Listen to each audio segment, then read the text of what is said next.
Make sure that all cell phones are turned to the off or vibrate position. And also, please be advised, our city council meetings are broadcast on Comcast Channel 99, AT&T UVerse, and the City of Gadsden YouTube channel.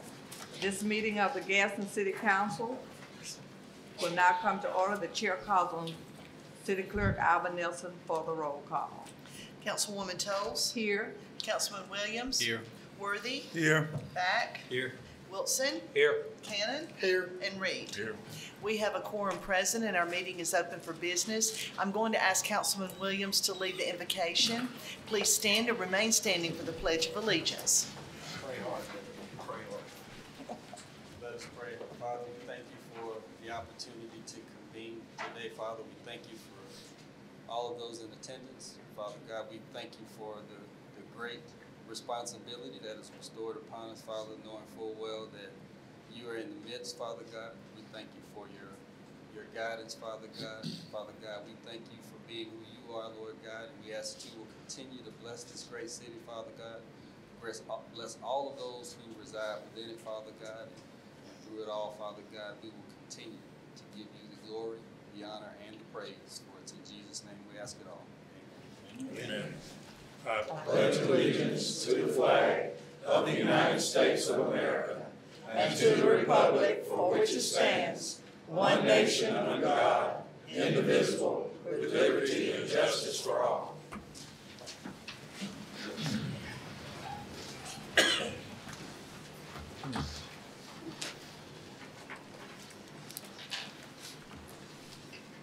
The chair will entertain a motion to approve the minutes of the work session and council meeting that was held on September the 3rd. So moved. Second. Clerk, will you take the vote? Those in favor, let it be known by saying aye. Aye. Those opposed? Motion carries to approve minutes. The chair will entertain a motion to ratify payments of accounts for the week of August the 30th through September the 5th. So moved. Second. Clerk, will you take the vote? Those in favor, let it be known by saying aye. Aye. Those opposed? Motion carries to ratify payment of the accounts. Proclamation. Unfinished business, we have one item. It's, but there's no council action will be necessary regarding this ordinance because it has been abated by the owner. For item number 9, I ask that the finance director come forward and present the 2020 budget, please.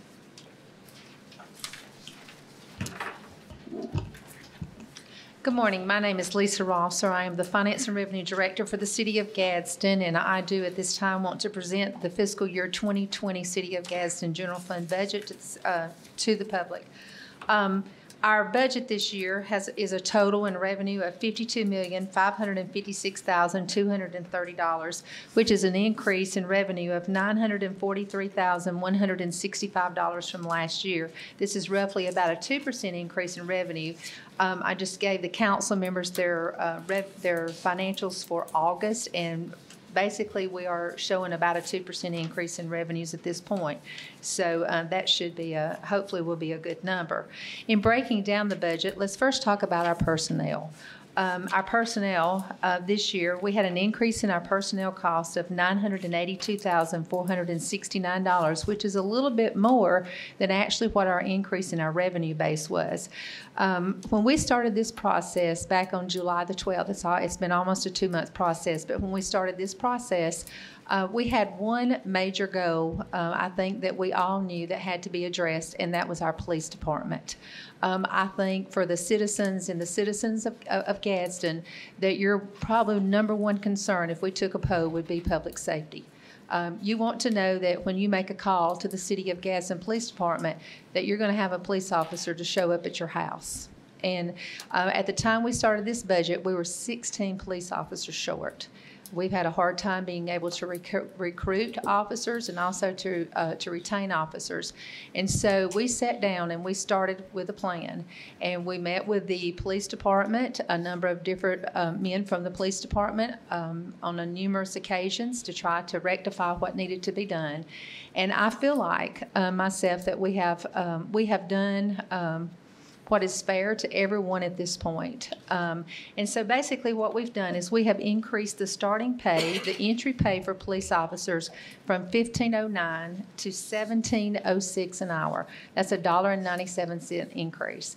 And by getting us to $17.06 an hour, what that does is that puts us higher in entry pay than anybody around us. So you've got everybody here, and now the city of Gadsden is here.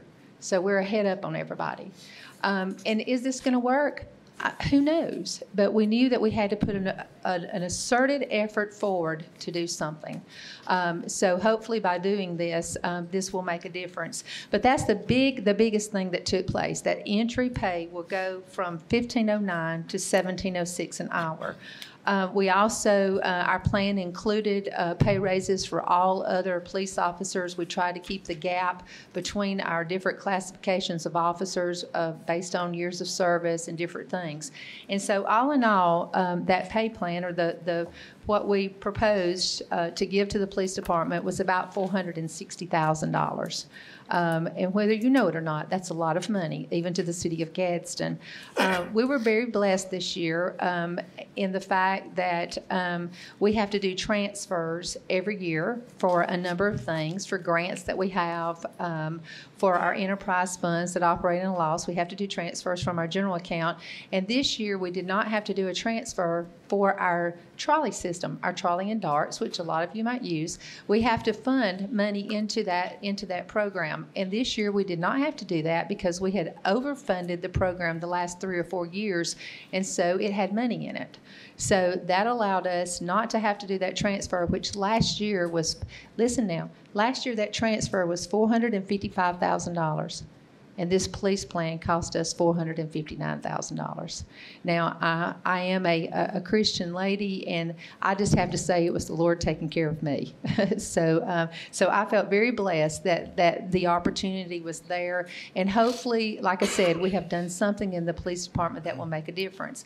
Then we looked at our fire department, and we looked at the lower level of the fire department, which is our firemen and our drivers. And we felt like we needed to do something extra there. And so in the fire department, all those that are making $15.41 an hour are getting a 5% raise, which is more than any other city employees will be getting. There again, is that solving the problem? Maybe not, but there again, we wanted to let them know that we felt like we needed to do something, and we put forth an asserted effort to try to do something there. So all firemen that make $15.41 or below will get a 5% increase in pay. So that plan right there cost us about $220,000. And then you've got the rest of the city employees. We have 600 and something city employees. Now, our fire department and our police department are two of our largest departments, but you have other city employees. And so what we decided to do is that all city employees that make less than $15.03, I think it was. Let me find it here. $15.03. All city employees that make $15.03 and below are getting a 2.5% raise. That we're on a step plan. That's 2 steps. All employees that are making $15.04 and above are just getting a 1 step, which is a 1.25% raise. So we broke that down. So and that there cost us a little over $210,000. So all in all, our personnel costs went up about $982,000 this year, which is a lot. We don't usually spend out that much in personnel, but there again, we had some issues that we had to address this year and take care of. Our next line item is our operating budget, which went up about $164,000. Not a lot, but we had a couple of things. Those of you that don't remember, our jail contract increased. We had a negotiated jail contract with the county, and it went up about $300,000. Our electricity costs have went up this year about $147,000, and most of that is due to the venue. Now, I don't know about y'all, but how many of you have been to the venue? A very large percentage of you have been to the venue. The venue is probably the best investment that the city of Gadsden made in a long, long time. It has been a great investment for our city. We've seen lots of exciting things happen at the venue since opening. The venue's been open for less than a year. Since opening, They've had 160 events to take place at the venue, and there are currently 84 events that are scheduled right now. So it has been a very successful endeavor. And those of you that know, because of the venue, we have Buffalo Wild Wings that's coming and opening up soon. And hopefully we're going to attract another restaurant on the other side of Buffalo Wild Wings, which is something we're working on now. So the cost did go up a little there, but there again, the revenue has been great at the venue. The other item is the capital line item, which went up $459,000. And this is basically because of one item, and that's called an MPO. MPO stands for Metropolitan Planning Organization, and as you know, that's state projects. Okay, the state of Alabama pays 80% on those projects, and the city of Gadsden has to match it 20%. So this year, the last couple of years, we haven't had to fund MPOs because we've had rollover money. But this year, we had to fund MPO matches at a total of $405,000, and it's basically two projects. It's South 11th Street. And I know, and I've been hearing it, and everybody, and I feel the same way. We all want South 11th Street to be completed. And hopefully we will see that this next year as our two MPO projects are both associated with South 11th Street. So we had to fund that amount. Then we had transfers. Our transfers did go down a little. Like I said, we did not have to transfer money for our trolley and dart system this year, so that allowed us, even with the increases we saw in garbage and the increase we saw at the golf course, our transfers did go down. And then we had outside agencies, which has been a big subject this year. Our outside agency funding did go down just a little, but basically, we all know, and I'm sure you have heard, the Board of Education took a cut in our outside agency funding this year of $200,000, but then we added a few new agencies this year that we haven't funded in the past, and one of those is RAM. We've already have a contract with RAM. It's Remote Area Medical. It is a clinic that's going to be held at the Gadsden City High School this year, and it is a joint effort with the City of Gadsden, and I think something that's going to benefit a lot of our citizens, and something that we're excited about taking place. So all in all, it's kind of a plain budget. But like I said, most of it was personnel costs, but we feel like it's a very workable budget. It's a good budget. As all of you know, budget is just a number. I'm an accountant. A budget is nothing more than just a lot of numbers on a piece of paper. But you have to have a guideline. You have to have a guideline and something to operate off of. And so that is our general fund budget. The other two big budgets that we have are our capital improvement fund budgets. The Capital Improvement Fund 1 budget, which is the sales tax that was passed back in 2003, most of that money is used for debt. Going back all the way to 2003, there was a lot of debt that was incurred in this city for a number of different projects. So most of that money, that sales tax money, that 1% sales tax, is used to pay debt. We do put money from that fund into street resurfacing. We have budgeted $1.2 million in street resurfacing in the Capital Improvement Fund 1 budget this year. We have drainage money there, building improvements, which is major capital building improvements, and a number of little small things that are in there. Then you've got your Capital Improvement Fund 2, which is the 1% sales tax that was passed in November of 2017. We have also earmarked $1 million for street improvements, which is your resurfacing in that budget. So if you take the $1.2 million and the $1 million, that gives you $2.2 million. Then you've got gas tax, and then you've got HUD money that's all spent for street resurfacing. So we have about $3.2 million to spend this year on street resurfacing, which is a large amount of money. Now, I know there again, you can't resurface every street, but that is a large amount of money that we are dedicating to street resurfacing. Also, we have there again in that budget, we're funding the IDA. There's some improvements other than buildings that are taking place. So there again, both of those budgets generate about $7.1 million a year. And that again is just additional sales tax that has been imposed over the years. So we're very excited about this budget. We're excited to start the new year. We've got a lot of things that are going on in Gadsden. I hear people say all the time, well, nothing's happening in Gadsden. Well, no, you're wrong. Just look around. Things are happening in Gadsden. Vast improvements have been made to Noccalula Falls. Vast improvements. And so we're excited for what's happening in our city, and I'm going to ask for hopefully unanimous approval of this budget.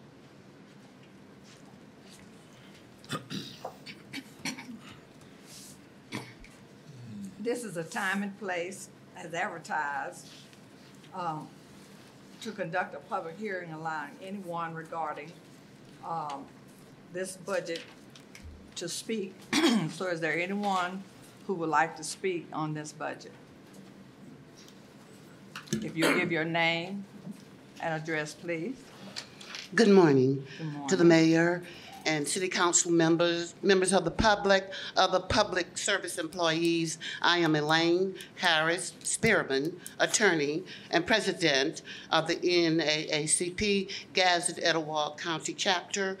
I am here on behalf of the many people who called me and those that did not to speak of their concern regarding the slashing of the $200,000 from the education budget and to request that this budget cut be reconsidered.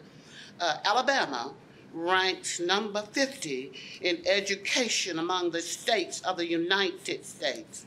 Etowah County should not assist in pushing Alabama to number 51, which would be dead last.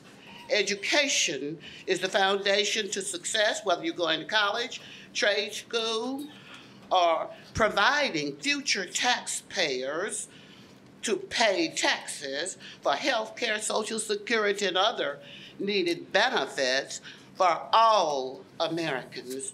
Corporations are looking to locate in a literate reading population state from which they have people whom they can hire. Sports has an important part in the development of people, but education is key. All young people will not become sports persons, and those who do need to be able to read and read with understanding and write, do the math. Otherwise, making money in sports will do no good because they will lose it all for the lack of education and the ability to manage money. So therefore, we request that this board reconsider this drastic cut of $200,000. I want to thank you for allowing me to speak today. Thank you.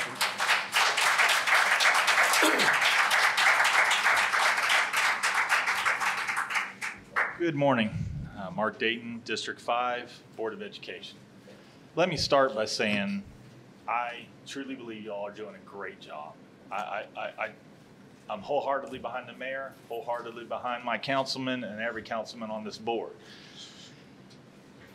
Public misconception is something that we all deal with as politicians. There's been a lot said. Mr. Reed said that he had heard that it was 1.6 million. I just this morning heard it was 1.5 million. It is, in fact, $200,000. One thing I want to point out is you have a $52 million budget. We have a $55 million budget. As Ms. Rosser said, $460,000 is a lot of money to the city. $200,000 is a lot of money to the school system. There's been misconception said upstairs about how we'd be cutting teachers. We would be firing or laying off teachers. That is not true. That is not true. There are programs that are supported by that $200,000. Now, let me cover one thing. That $200,000 is really $300,000, but you added $100,000 back to the $800,000, which become $900,000. That brings us to the $200,000.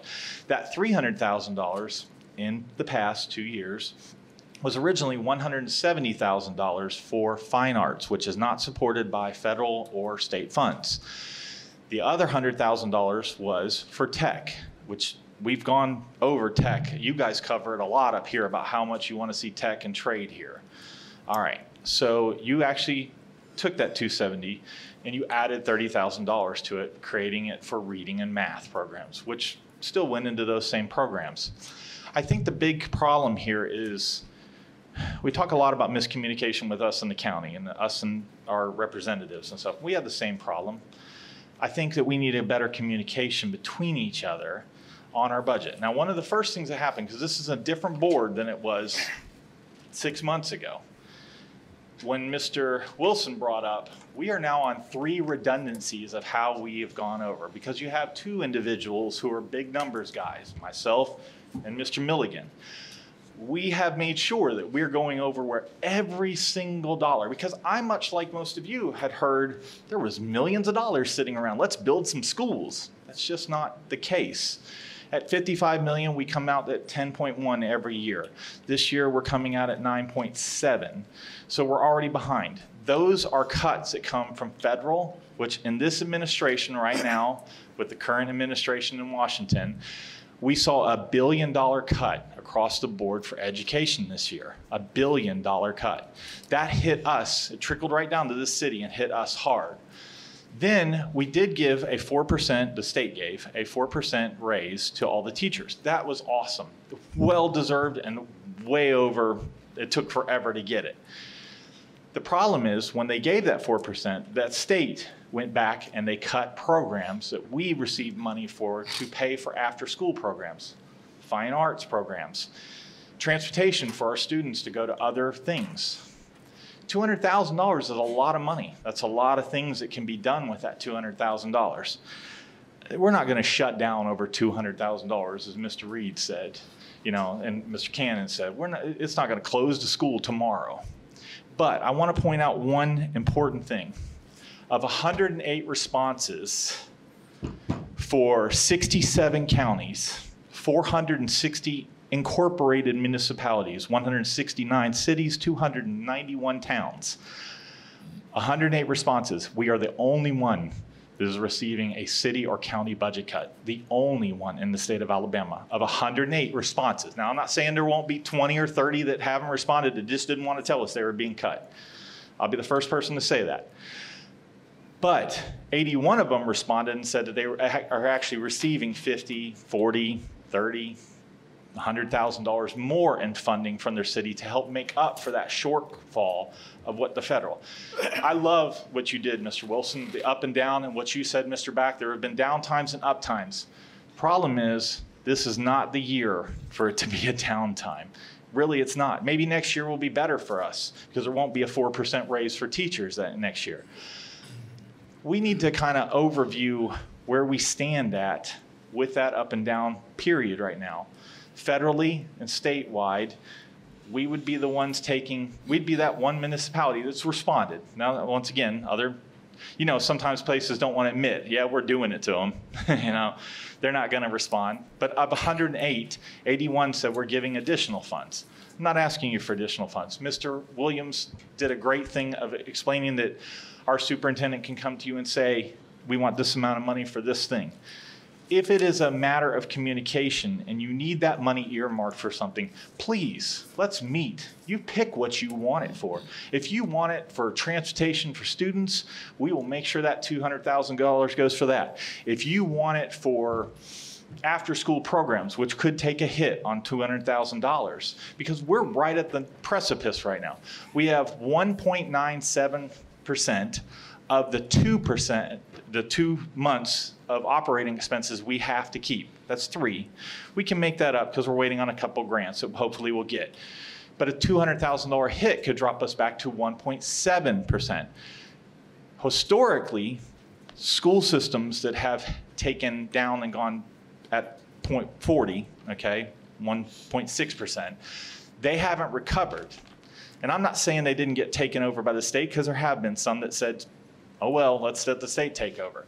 But there have been plenty of them that have made cuts. And those cuts are going to come in this school system to fine arts. And fine arts is what produces the bulk of the college students. In 5 months, I want to point something out. When my daughter graduated of a class of 336, we had 38 students sitting up there that applied for college on our what we call our honors night. This year at Honors Night, we had 137 students of 400. We're now over the average for the state, over the 25% average. We're not 10%. This is a different era for this board. This is a different era of who's on the board, and it's a different era of who is the superintendent. We're fighting for the children because, and I've heard everyone on this board say it, on this council say it. You want to bring business here. You want to bring people back to this city. As an individual, not as a board member, Mr. Wilson has pointed this out to me a couple times, You want to bring business here, you got to have an educated workforce. I'm not saying we're not going to have that, because I think we have a dang good school system.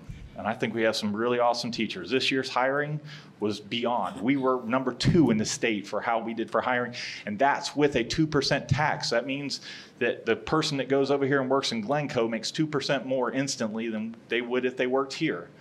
Our principals did an amazing job. But perception, public persona, and as a businessman, as Mr. Back explained, as a businessman, if I look at a city and I say to myself, as a guy who owns a trucking company, that I have 40,000 people to go after, and I say to myself, how many truck drivers can I get that are educated? Can I get 2? Can I get 4? It's the same thing for companies. As a guy who owns a couple plazas, when I went into Irondale, it wasn't so easy to even hire a guy that could do some maintenance for me that knew electricity. You know, we have to have an educated workforce to bring those companies here. But we also need to look like we're in full support. And I understand, we've already been hit by the federal government. We've already been hit by the state government. What we're asking for now is not to take a $200,000 hit from our city government.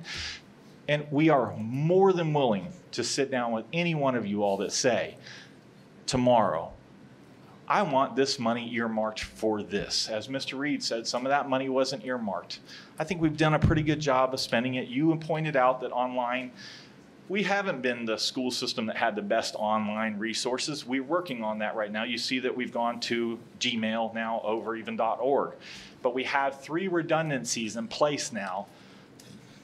You know, auditing, hearings, and the budget of how we go over where every single dollar, because this is a new board and a new superintendent, paying attention to what these children need, what these families need, and what the families that are going to move here and the businesses that are going to come here are wanting. Let's not be the one, because unfortunately, here we are all speaking about it. Let's not be the one that ends up on the news with the one that admits the $200,000 budget cut. Let's figure out a way, as you all said, of a discretionary fund. Let's bring back that $200,000 and put it into whatever you guys want it. If you want it in reading, so be it. If you want it in math, so be it. If you want it in sciences, so be it. If you want it put into a certain program or transportation, let us know, and let's all work together and communicate. We're all part of the same city system, as Ms. Tolles explained. We should all work together, and our communication should be better. I'll be the first person to say that we need to communicate with you, and you all need to communicate with us. I love the fact that the mayor came over and said, here's $200,000, but that was a different board, and this board is asking now, let's not make those cuts. So, thank you for your time.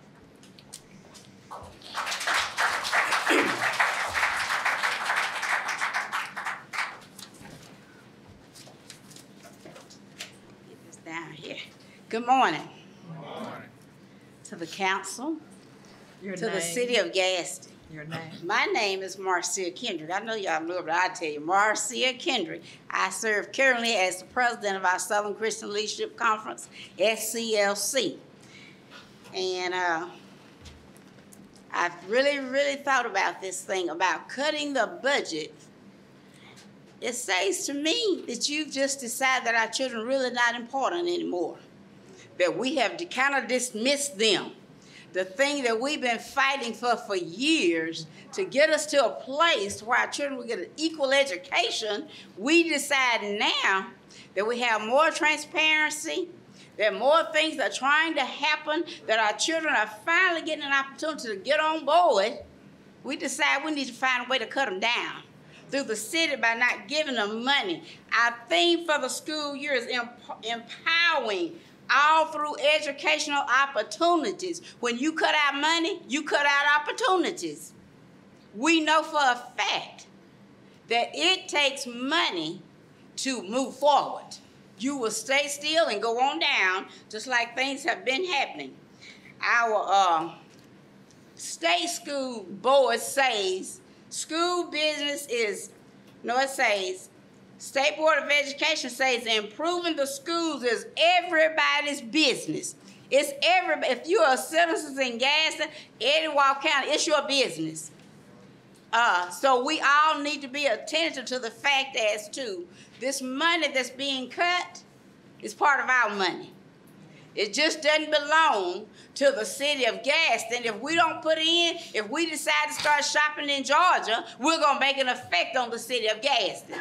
So we need Gaston to have an effect upon us. Our crime rate is increasing, our dropout rate is faring, but we're not where we need to be.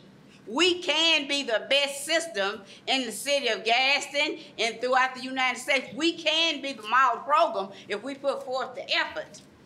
We still have some teachers. Our students are still going through some things to where we have some teachers that are still in culture shock.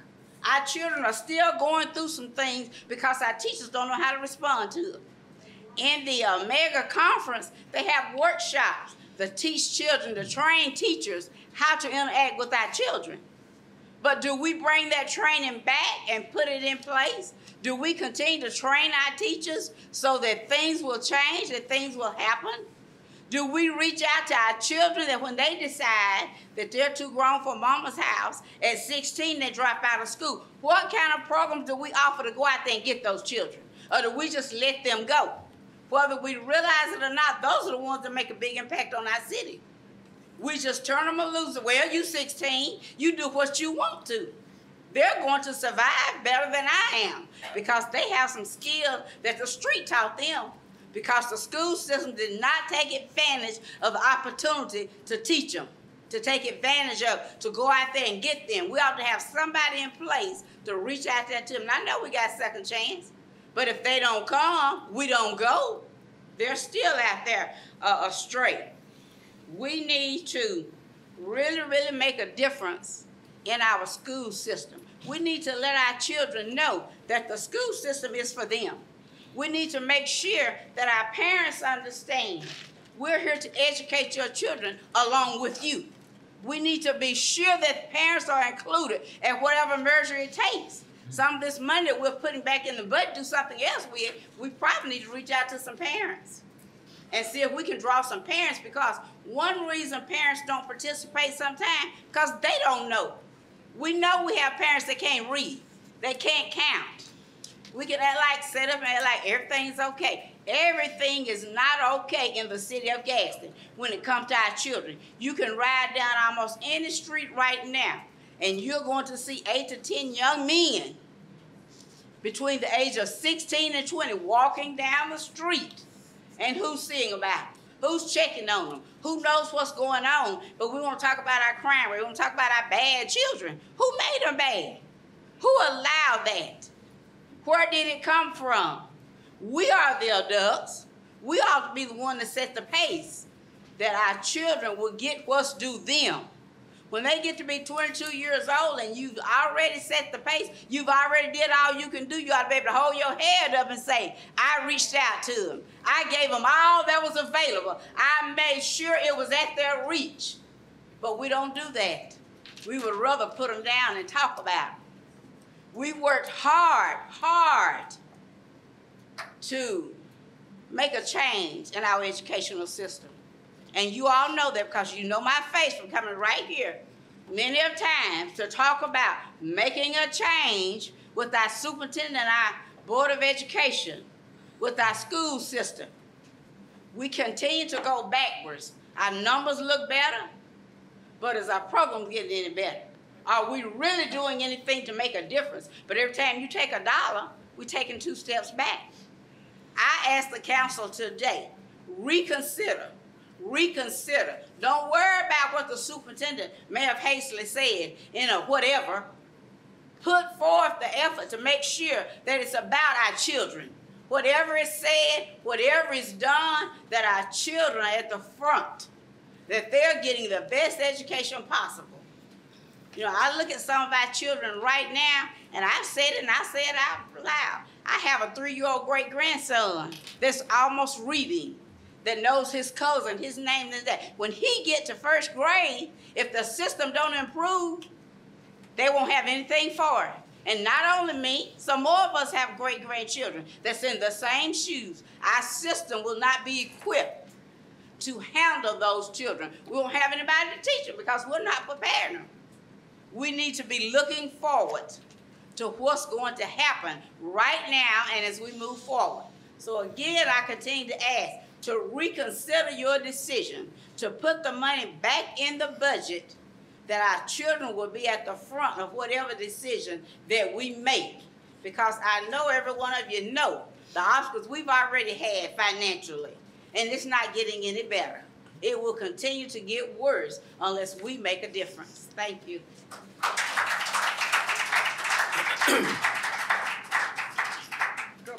Good morning, City Council, citizens of this great city of champions. My name is Diane Treadwell, and I do live in the city of Gaston, Alabama. I stand in opposition of the budget cut regarding the Gaston City school systems. I don't know how we can sit here in good conscience and counsel people for the city, these students, and make a cut as large as this one and sleep at night. Whether you have children or not, you serve this city. You may say, my kids go to school in Georgia, as one councilman told me one time, where they were cutting the buses to get the children to the school system, wanted to cut the budget to get the children to the school system. He told me his children lived in Georgia. Well, that councilman might need to serve in Georgia. And some of you say, well, I don't vote. If I don't vote with the mayor, some of the council people say it's politics.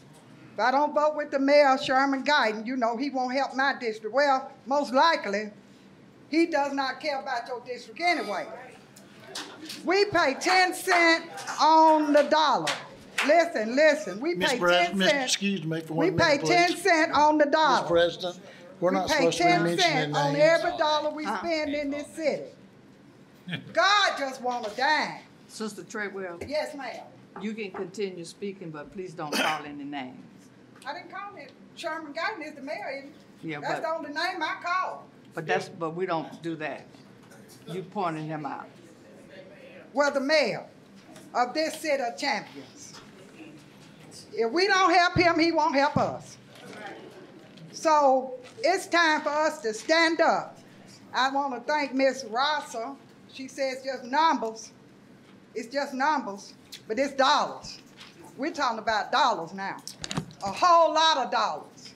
So it's time for us to invest back into the children of the city of Gaston. Thank you.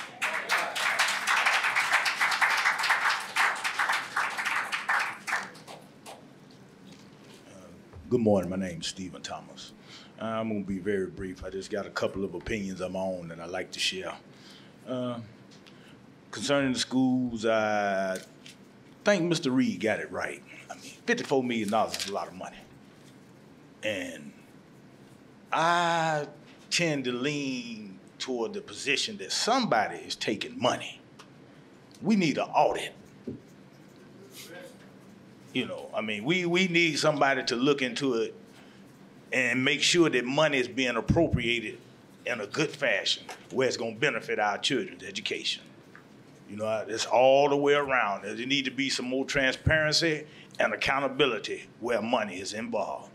Because all of us are human, and a lot of us in this room, if you get too close to money, your hands will go to moving. So we need some people who are number educated to look into this matter and find a solution, because they may find more than the money that's being cut out the budget, that's being misappropriated into somebody's pocket or going into their home.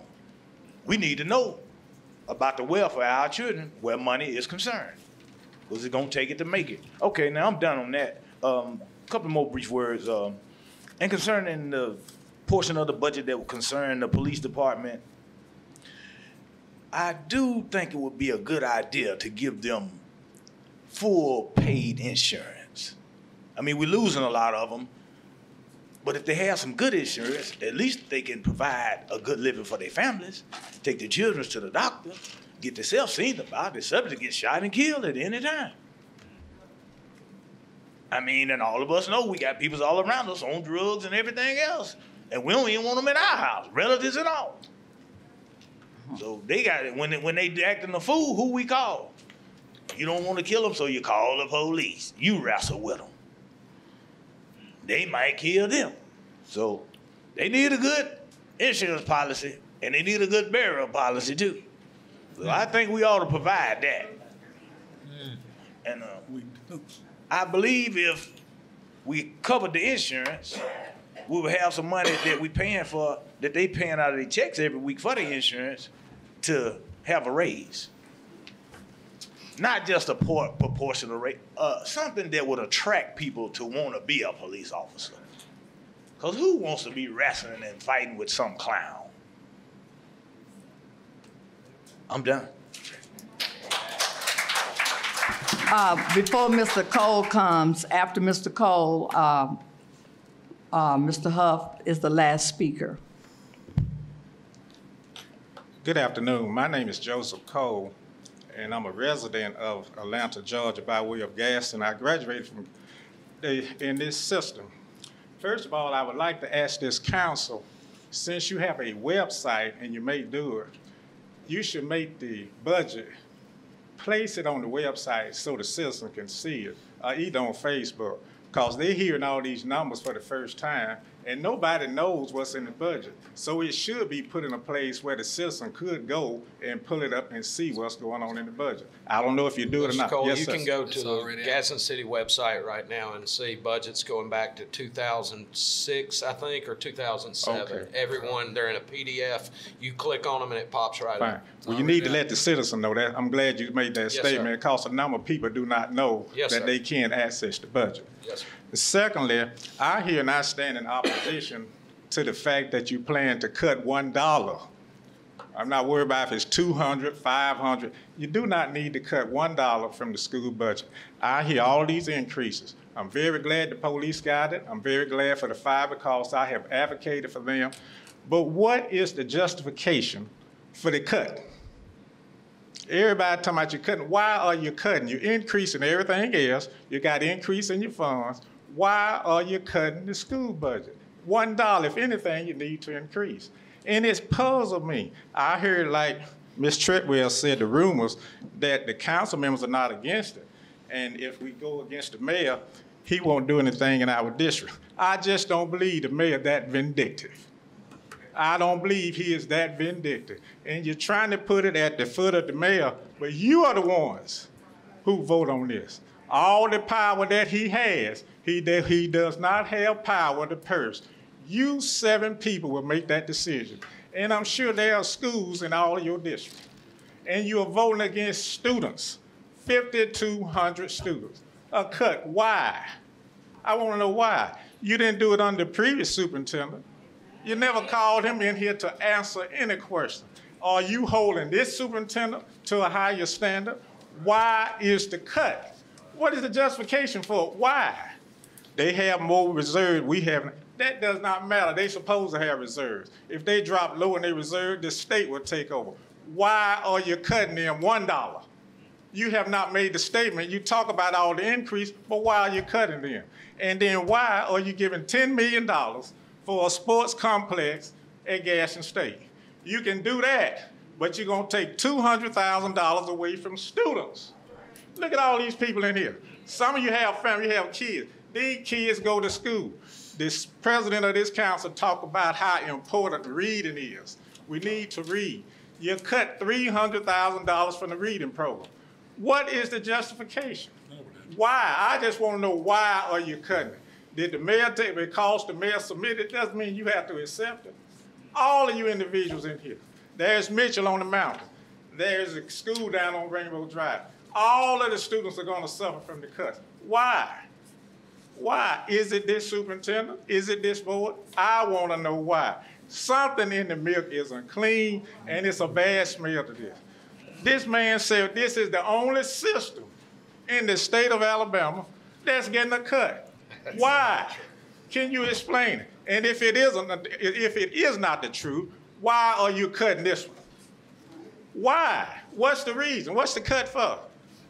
What is the cut for? Would you answer that question? Because the mayor presented it, what are your thoughts? You are the one going to vote on it. The student's the one going to suffer. The school is going to suffer. Tell me why, or not better than me. Let these folks, let all citizens know we're cutting $200,000 from the budget because Tony Reddick is the superintendent, or they've been misspending money. Come on, people, we can do better than this. $200,000 is not gonna hurt you. If you can spend $10 million on a sports complex, you cannot give the school system $200,000. I compel to you, do what is right. Put on your big boy pants and your big girl pants and do the right thing. Thank you.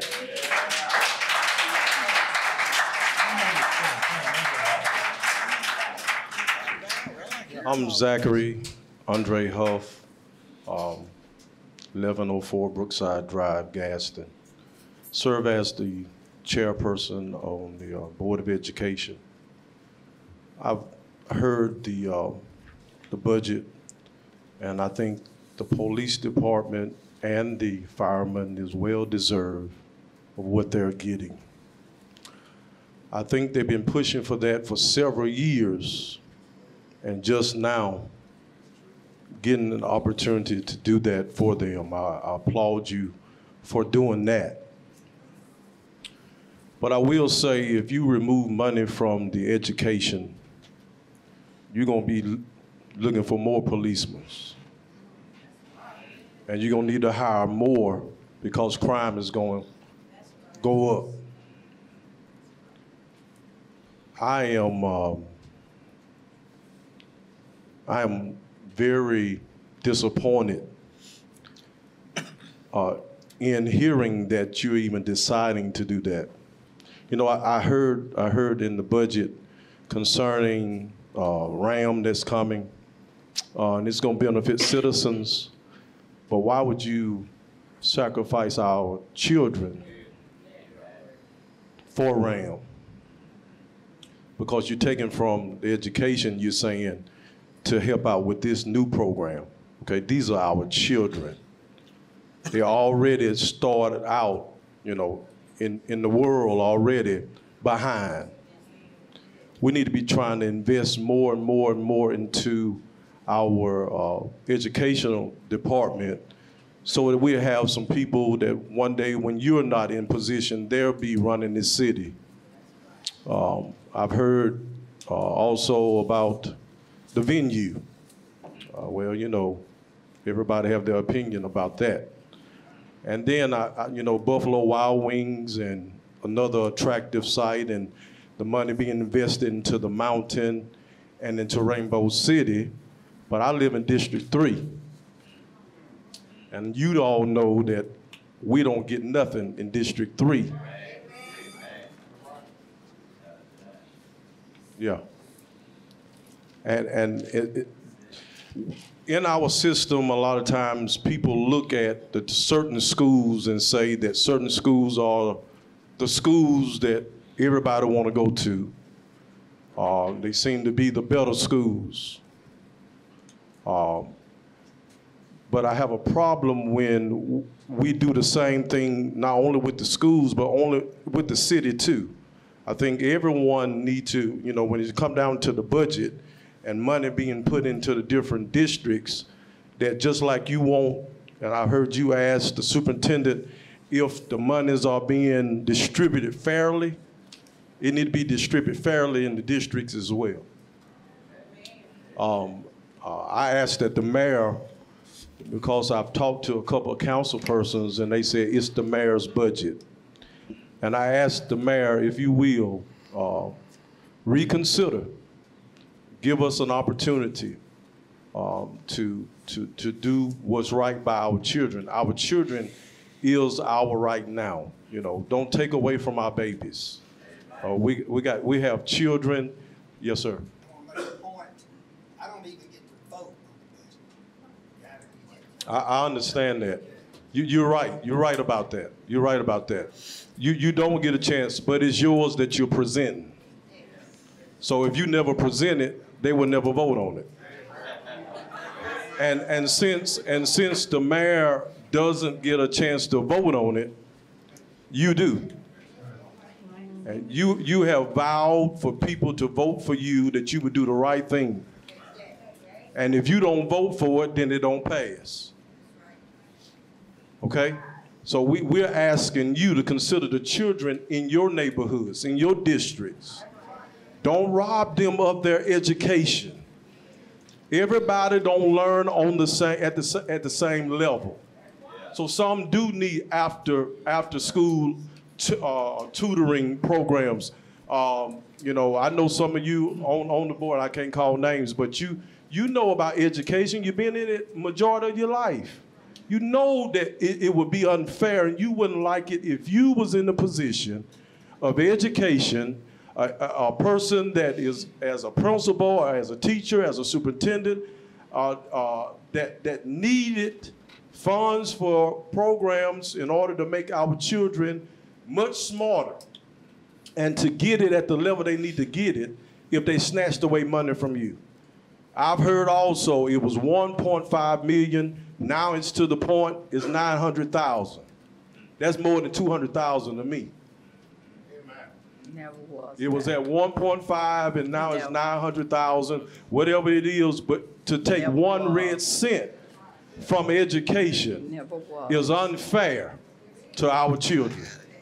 And remember, when election time comes, your record will stand for itself. May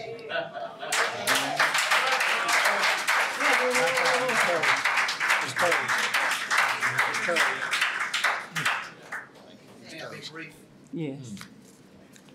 I'm not gonna go back over the figures that they threw out at you or go back over the issues really in that great detail, but there is a couple of points that I wanted to make and leave you with this thought.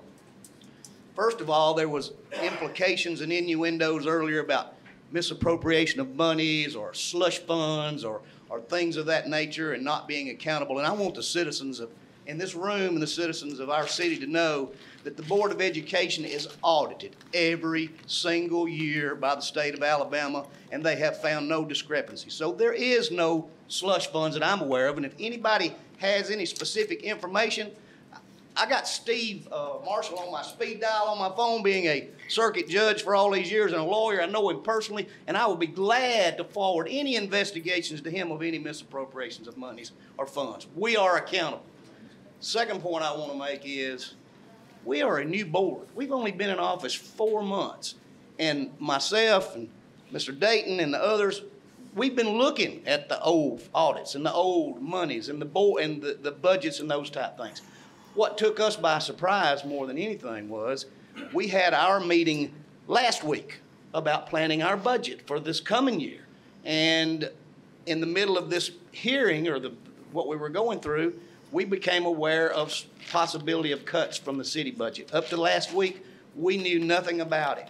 So imagine planning your budget for next year, and right before you take a vote, somebody comes up and says, oh, by the way, y'all just lost, X number of dollars. It's not going to be in there. So it's throwing us a curve.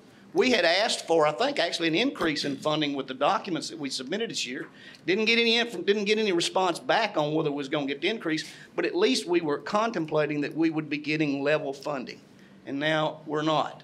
So I know there's been a lot of figures. Y'all say the 200,000. The first thing I did when I became aware of this, and I'm sure Johnny and Ben can vouch for that, is I called them and said, hey, what is this? Can I get a copy of the budget? Can I see this? This was last Wednesday night that I called Johnny at home, and then I called Ben Thursday, met with him. I called the mayor. I tried to find out exactly what the numbers were, and I requested from the mayor when I first talked to him, I requested to Ben later, that our financial guru and their financial guru sit down and put the budgets together and actually see where the money was coming in and what it was, exactly how much it is. And that is set for 1 o'clock this afternoon. Right after we get through with this meeting, our financial director and the city's financial director, we're going to sit down and we're going to look at the monies, because we get the money from the city in a check each month. It's X number of dollars. And when we take that number and we multiply it by 12, it's more than the $200,000. And I'm not saying that it's not, but that's why we wanted to have a sit down so that she could look at it and tell us this money's coming from this source and this money's coming from this source, and this is exactly how much the cut is. I've looked at y'all's budget and it don't match the monies that we're getting. So there's got to be, and I think I was told there was some tax monies in there, but we're trying to work on the problem. And I'm not laying this at anybody's feet. Mr. Reddick is doing an outstanding job in communicating with the board. The board is doing an outstanding job working together. We have one goal, and that is the children. So I would at least ask you, And also, I was told that the vote on this was next Tuesday. That's why we came today. I'm here, Mr. Reddick here, our chairman, Mr. Huff's here, Mr. Dayton's here. The other ones was actually at work, or they had Nancy, Miss Stewart's been bringing our texts off the wall, trying to get us to tell her what's going on. We are all interested in our children and our future. And we want to work with you. And one of the things we want to do is to be transparent in the numbers. As the presiding circuit judge of this county for the last 17 years, I got a copy of every audit for every government agency that was submitted in this county. I'm used to a forensic evaluation of numbers, and I will get, if there's money missing, somebody will pay for it, I will guarantee you, because I will put my mama in jail if she was doing wrong. 8 to 80, crippled, crazy, or blind, you're accountable for what you do.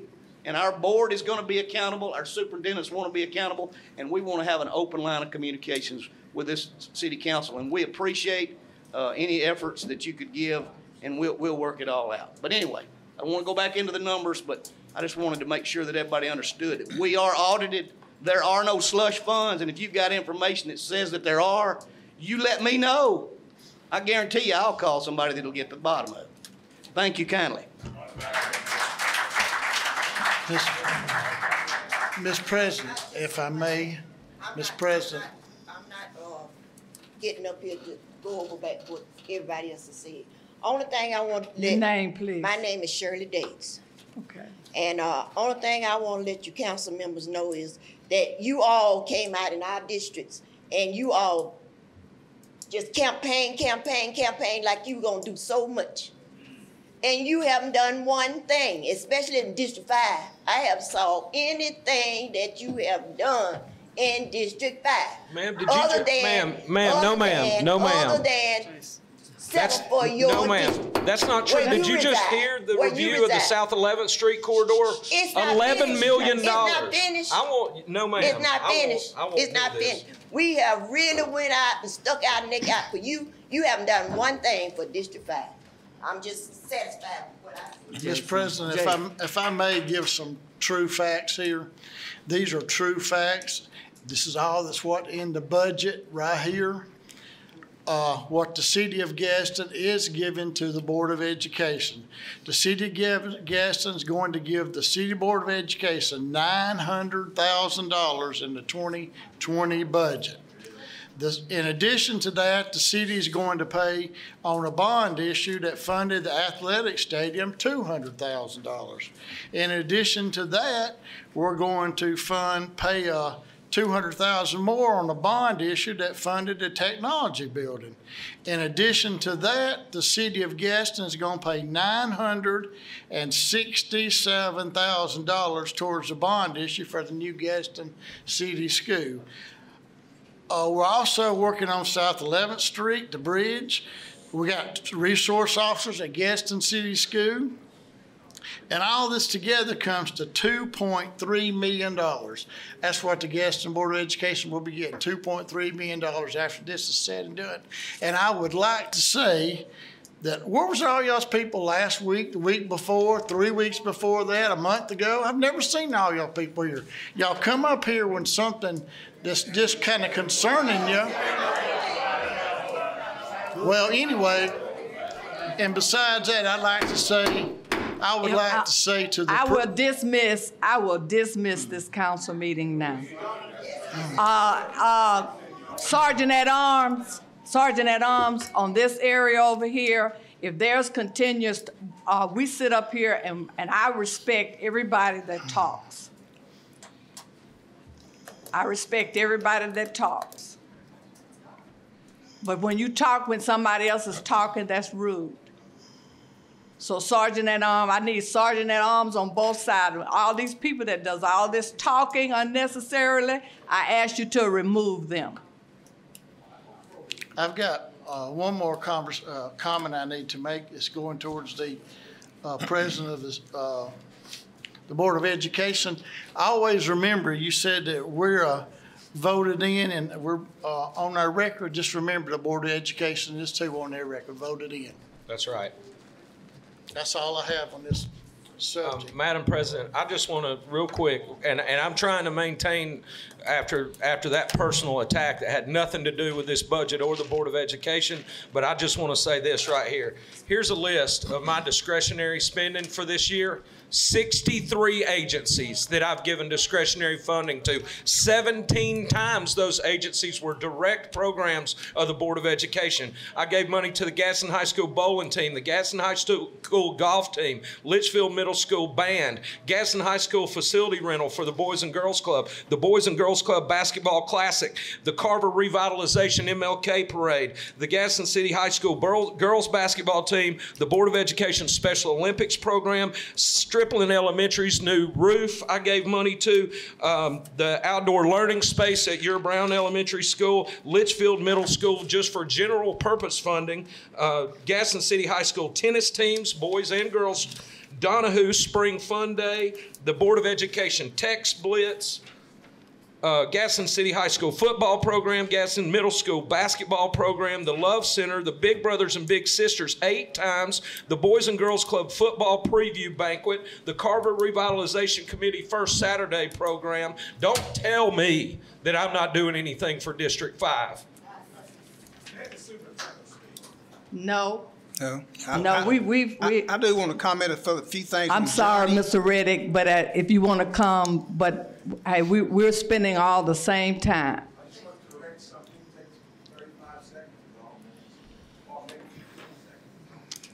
Well, come on.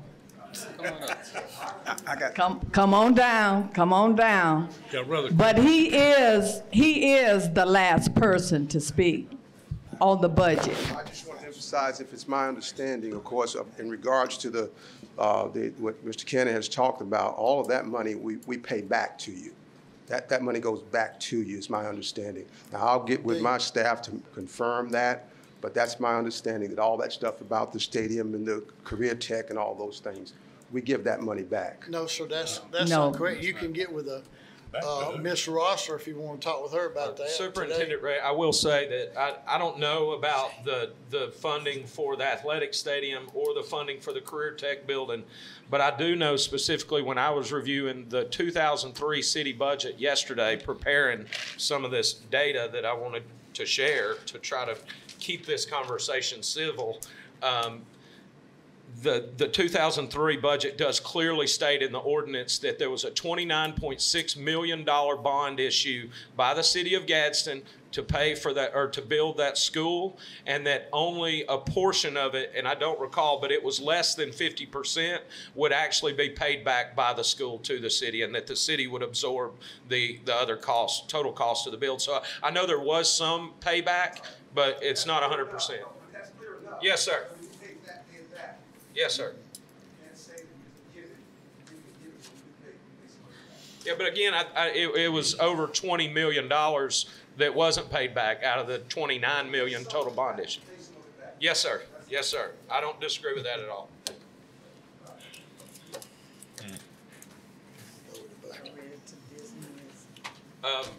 Madam President, I just want to say one thing.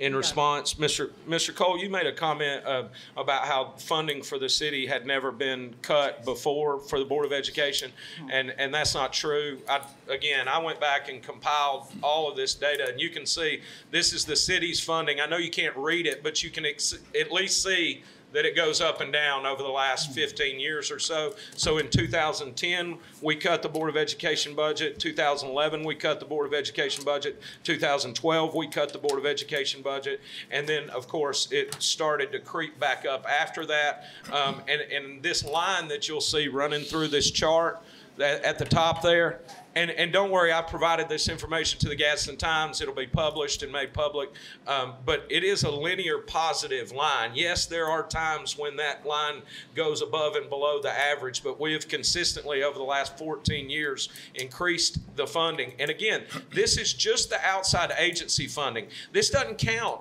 the hundreds of thousands of dollars in discretionary funds that I just mentioned. These are individual checks that we write as councilmen to support the baseball team and the soccer team team and the tennis team. And again, this doesn't account for the opportunity, like the board member, Mr. Dayton said, we made it clear that at any given time, this board can come back to this city and say, we have this request for this funding to fill this project. I agree with Mr. Milken's comments about how it's got to be surprising to show up 2 days before your budget hearing and realize that your funding's going to get cut.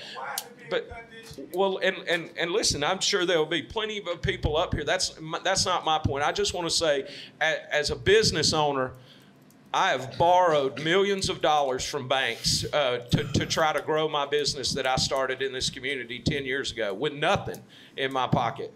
And I've sat in front of hundreds of investors and asked them to give me their money so I could go grow my business. 100, because I started with nothing. And I'm telling you, I've never walked into one of those conversations where I didn't have to have a full set. I was going to ask them for money. So I brought them the budget. I brought them a list of what I wanted to do with that money. And then I had to answer questions, and I had to defend it, and I had to poke holes through it. The only recommendation that I gave earlier that I think would eliminate all this emotion, all this misinformation, all these personal attacks, is we have got to communicate better. And I am so happy that Superintendent Reddick is in place. And part of the reason that I believe in him so much is because he can go in there and find inefficiencies. I'm just going to be honest with you. I had members, employees of the Gadsden School Board system call me during this conversation and say, Jason, that reading and math funding is redundant. We've already got a grant that funds that program. Jason, I'm not saying it's the truth. I'm giving you an example of how much misinformation gets floated around because we don't have a part of our every year process where we all sit down together and put our budgets side by side and go through there and find where the money needs to go. And I think that's the frustration you see out of that's reflected in this budget, is that there continues to be third-party rumors about where the money's going, how it's getting spent. And to your point, when you ask about finding the budget on the city website, again, I told you can go in there and see our financial performance history and our forward-looking budgets for every year for the past 14 years. I tried to do that same thing with the Board of Education, and I could not find it online anywhere. I have not seen anybody in this room supporting this Board of Education that can show me a budget. And now I know that moving forward, we are going to do better, and I believe that. But up until now, nobody has reviewed the school board's budget. There has to be accountability on both sides. Our budget gets laid out for everybody in this community to see. Everybody can pick it apart, and they can circle it and draw question marks beside it, and they make assumptions about how money's being spent. Like you said, for example, $10 million on a sports complex. That's not a real number. The number that's in this budget is nowhere near $10 million for a sports complex. And the fact is, that's probably going to be financed through a bond issue, which means it actually only costs the city $150,000 a year maybe to service the debt on that, number one. Number two, it is a partnership with the Gadsden State Community College, another educational entity in this community. That is a partnership with another educational institution, and guess what? In that partnership, they're leasing us the land for $1 for 20 years so that we can make those improvements that everybody in this city will get to benefit from, including the citizens, including the sports teams that are at Gadsden High School and Gadsden Middle School and the elementary schools around here. I am all about supporting these teachers. I mean, again, these numbers aren't made up. We are making the tremendous millions of dollars every year out of our budget to support this Board of Education. And I'll leave you with this, Mr. Cole. The total coffers of this city, you take the $55 million budget of the Board of Education and the $52 million budget from the city of Gadsden. That's $107 million, okay, collectively. $55 million of that, plus the $900 that we give, plus the extra $1.8 million that we pay in debt service, almost $60 million of the $107 million that this city takes in taxes goes to our Board of Education. Another $10 million, now $11 million goes to our police and police officers. Another $11 million goes to our fire department. That's $75 million out of 100 that goes to 3 agencies in this town. Schools by by quadruple, okay? Quadruple the budget. Schools, police, fire. That means we've got 25 cents left out of every dollar this city collects to do everything else, to pay for everything else in this city. That's paving your roads, picking up your trash, building parks, trying to stimulate economic development in this community so we can grow our tax base, so we can have more ad valorem taxes for our school boards. 25 cents out of every dollar is left over. I understand the emotions in this room, and I am more than willing to work with this school board and this superintendent who I have the utmost faith in.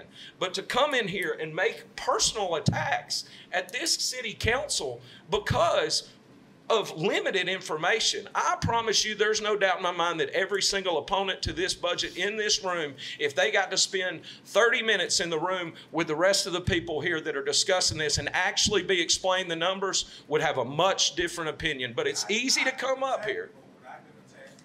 Oh, no, I was speaking the proverbial you. I wasn't directing that at you, Mr. Cole. I apologize. I'm just saying I understand emotions. I understand why people are passionate about this. But it is wrong to come in here with partial information and start throwing stones. We've got to work together to make this community better. And it's never going to happen when we come in here talking about what happened 10 years ago, what happened 15 years ago, and all these theories about why it's happening now. You're right. I was voted into office, and I was voted into office because people trust me. I've proven myself to be trustworthy in this community. I've volunteered my time. I've given to charitable organizations. I do everything you're supposed to do to be a respected member of this community. That's what you voted for, is I'm up here looking at data that you don't have. And it's hard for me to come out there and explain to every single one of you a 85-page city budget and where all the money goes. I'm asking you that you don't have to be a budget expert. You just have to trust the people you put in office that they're up here making the right decisions. And I promise you right now in front of everybody, I will sit down with any member of this Board of Education and Mr. Reddick, the superintendent, anytime and work diligently to make this budget work for everybody involved. But to say that we're not supporting the children in this budget is simply not true. It's just not. Thank you. Chief financial person. We haven't even got through our the rest of our agenda. The rest of our agenda. Well, you ain't got through the public hearing yet. And I keep saying, Ms. Skeleton, you're the financial person. You need to come up here, please. We can't hear you back there.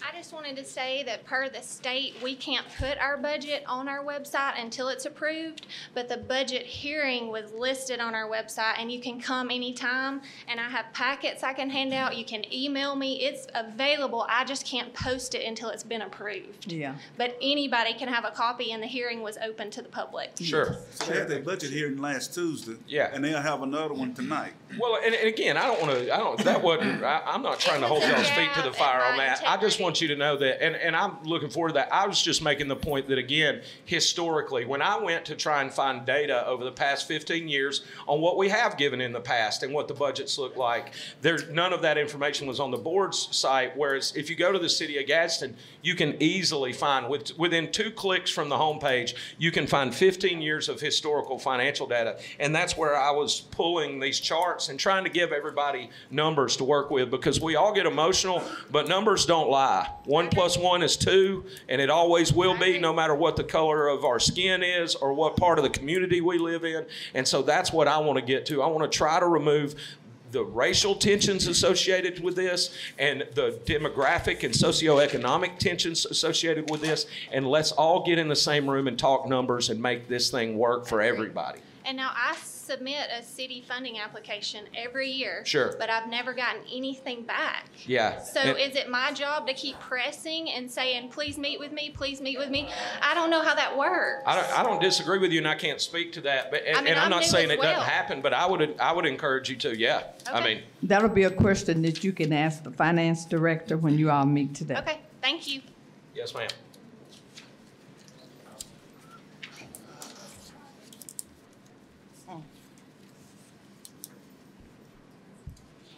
This ordinance has been presented today for the first reading, and the council will vote on it next week. Mr. President, I'd like to suspend the rules and try to vote on this today, please. Second.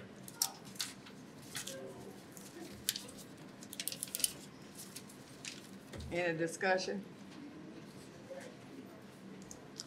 Like we said, we always can go back and revisit this, and the superintendent can come back to us with his recommendations, and we can sit down with him if we need to be. Madam President, I would not like to do that.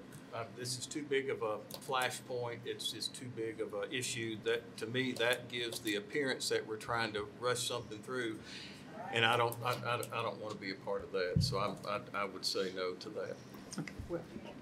I think I tend. We'll to do agree. we'll do a roll call vote.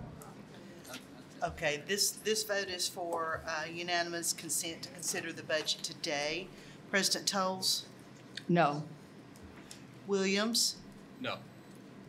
Worthy? Definitely no. Back? No. Wilson? No, I'd like to see us carry out the process. Cannon? Yes. And Reed? I've been here and I seconded it. Of course I'll say yes. The motion, well, it actually only takes one person to say no. Well, of course. To not consider today, so.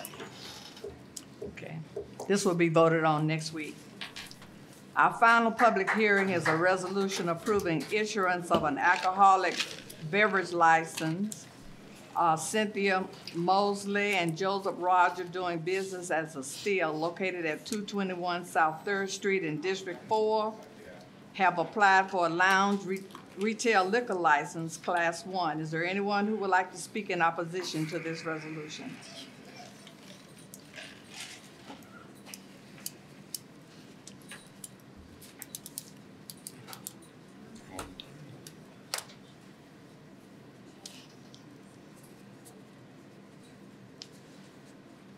Is there anyone who would like to speak in favor? What is the pleasure of the council? Move to adopt. Move to adopt. Second. Madam President, just real quick before we vote on this, I want to make it clear that it was the recommendation of the chief that we disapprove this license due to the fact that the applicant failed to include their previous criminal history in the ABC license application. So I would make a motion that we table this resolution to allow the city attorney to draft a disapproval resolution that would list the reason why we're disapproving. Second. I'm sorry? Sir, first of all, you're out of order. You don't just jump up. We said that if there was anyone who would like to speak in opposition to this or in favor, well, or anyone like to speak in favor. Do you want to speak in favor? Huh? Is that the right? Yeah, it is, isn't it? Isn't that the right one? That's the way we agreed. Oh, And yeah, we- yeah. We agreed to do this. No need, sir. Please have a seat. I made a mistake there. That was a different license in question. There was a recommendation. There was a recommendation that this be disapproved, but it was actually due to a tax situation around the previous property, and that's been addressed. I apologize. I'm sorry that I gave you a heart attack. Thank you. I'm sorry. Yeah. Sorry about that. I've been a little distracted today. Okay. So we have a. Clerk, will you take the vote? Okay, just for clarification, do we have a second to the motion to adopt? Yes. Okay, thank you. Those in favor to adopt the resolution, let it be known by saying aye. Aye. Those opposed? No. We have one no. Motion carries to adopt. The next item is a resolution authorizing agreement with Greater Gaston Housing Authority.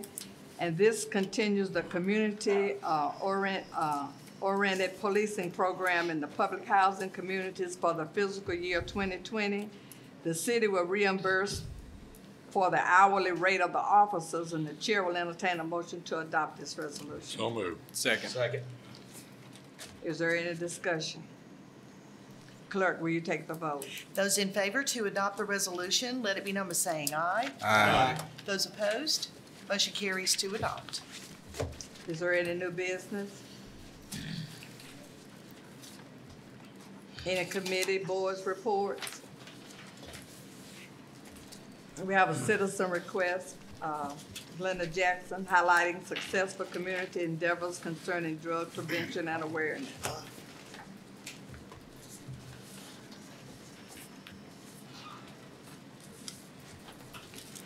To the City Council, I am Glenda Jackson, and I live at 634 Turntine Street here in Gaston. To Dr. Toles, President of the City Council, to our Mayor, Mayor Sherman Guyton, and to our council members. Thank you for allowed me to speak.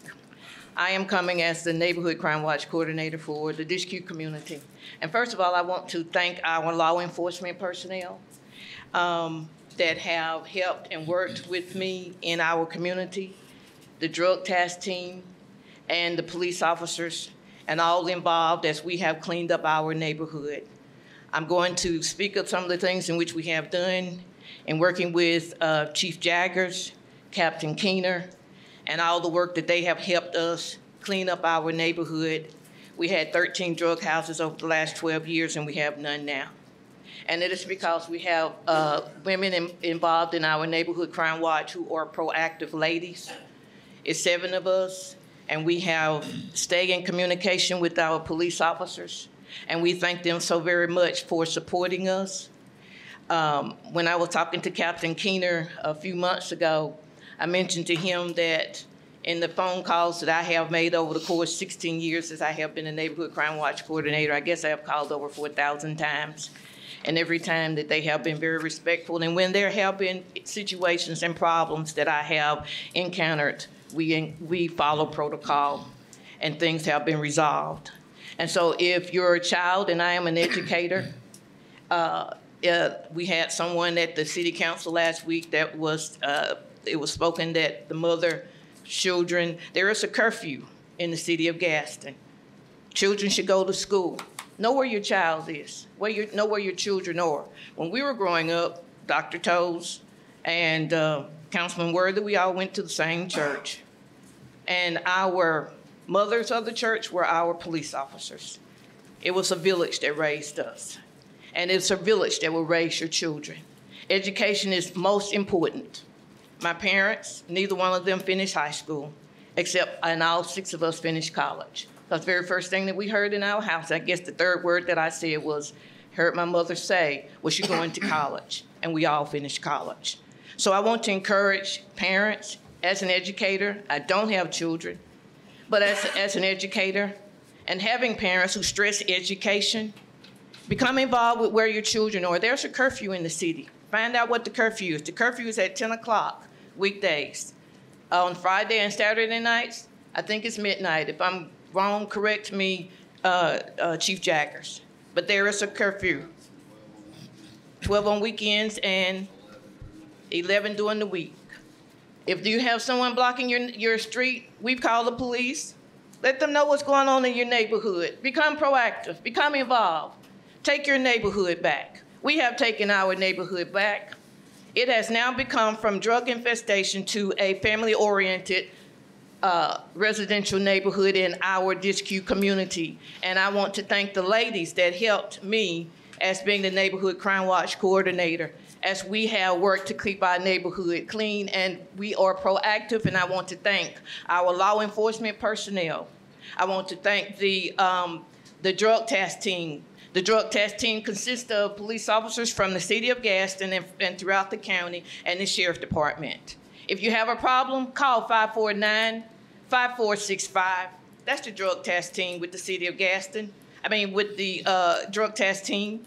If you have a problem in the city of Gaston, call 549-4578 or 549-4500. After 16 years, I have had nothing but positive things. And when there is a problem, I know who to call, and we follow protocol, and they work it out. And I just want to end with this note that I really appreciate the Gaston Police Department, and I don't want to forget the dispatch workers because they're the first line of defense that when you need to call the city of Gaston, and I appreciate our dispatch workers. Thank you, council members. Thank you, Sherman Guyton. Thank you very much, and always remember, put God first, and you will see positive things happen in your life. Thank you.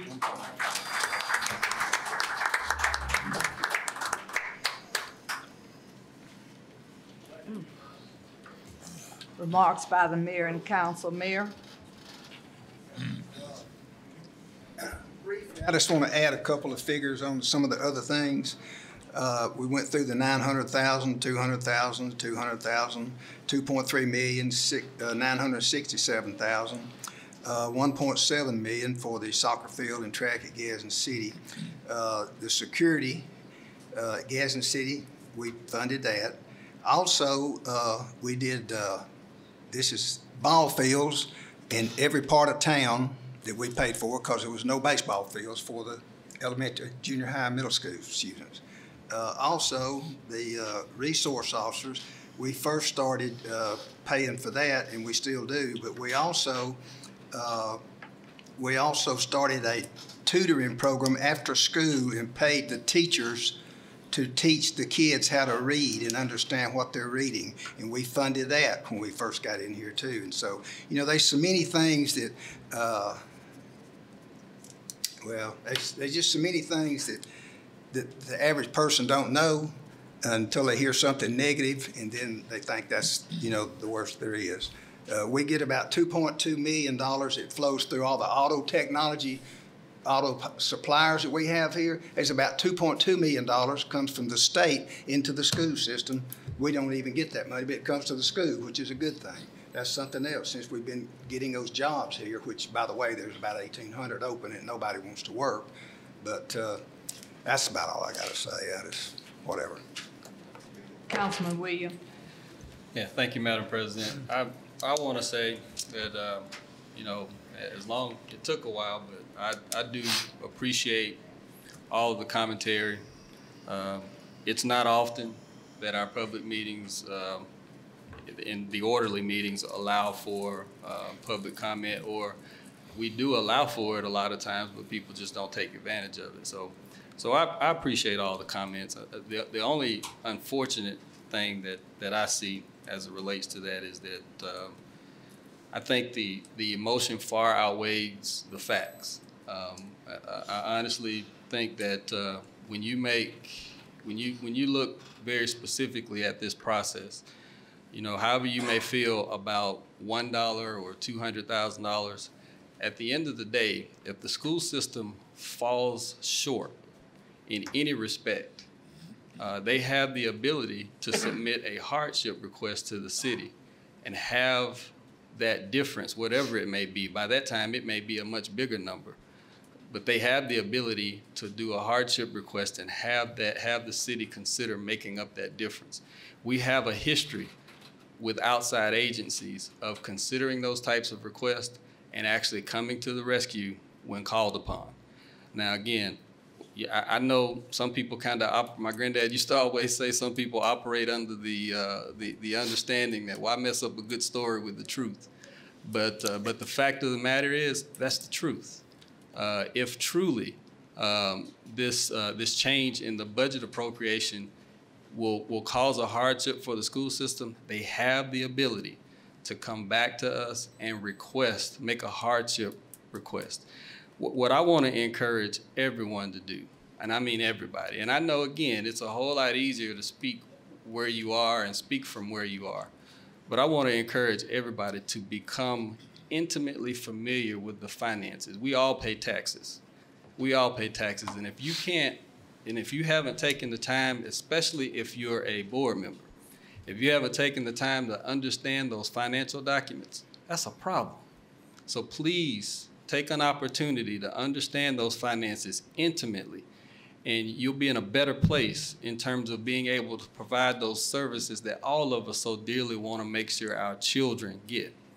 Please become intimately familiar with those finances.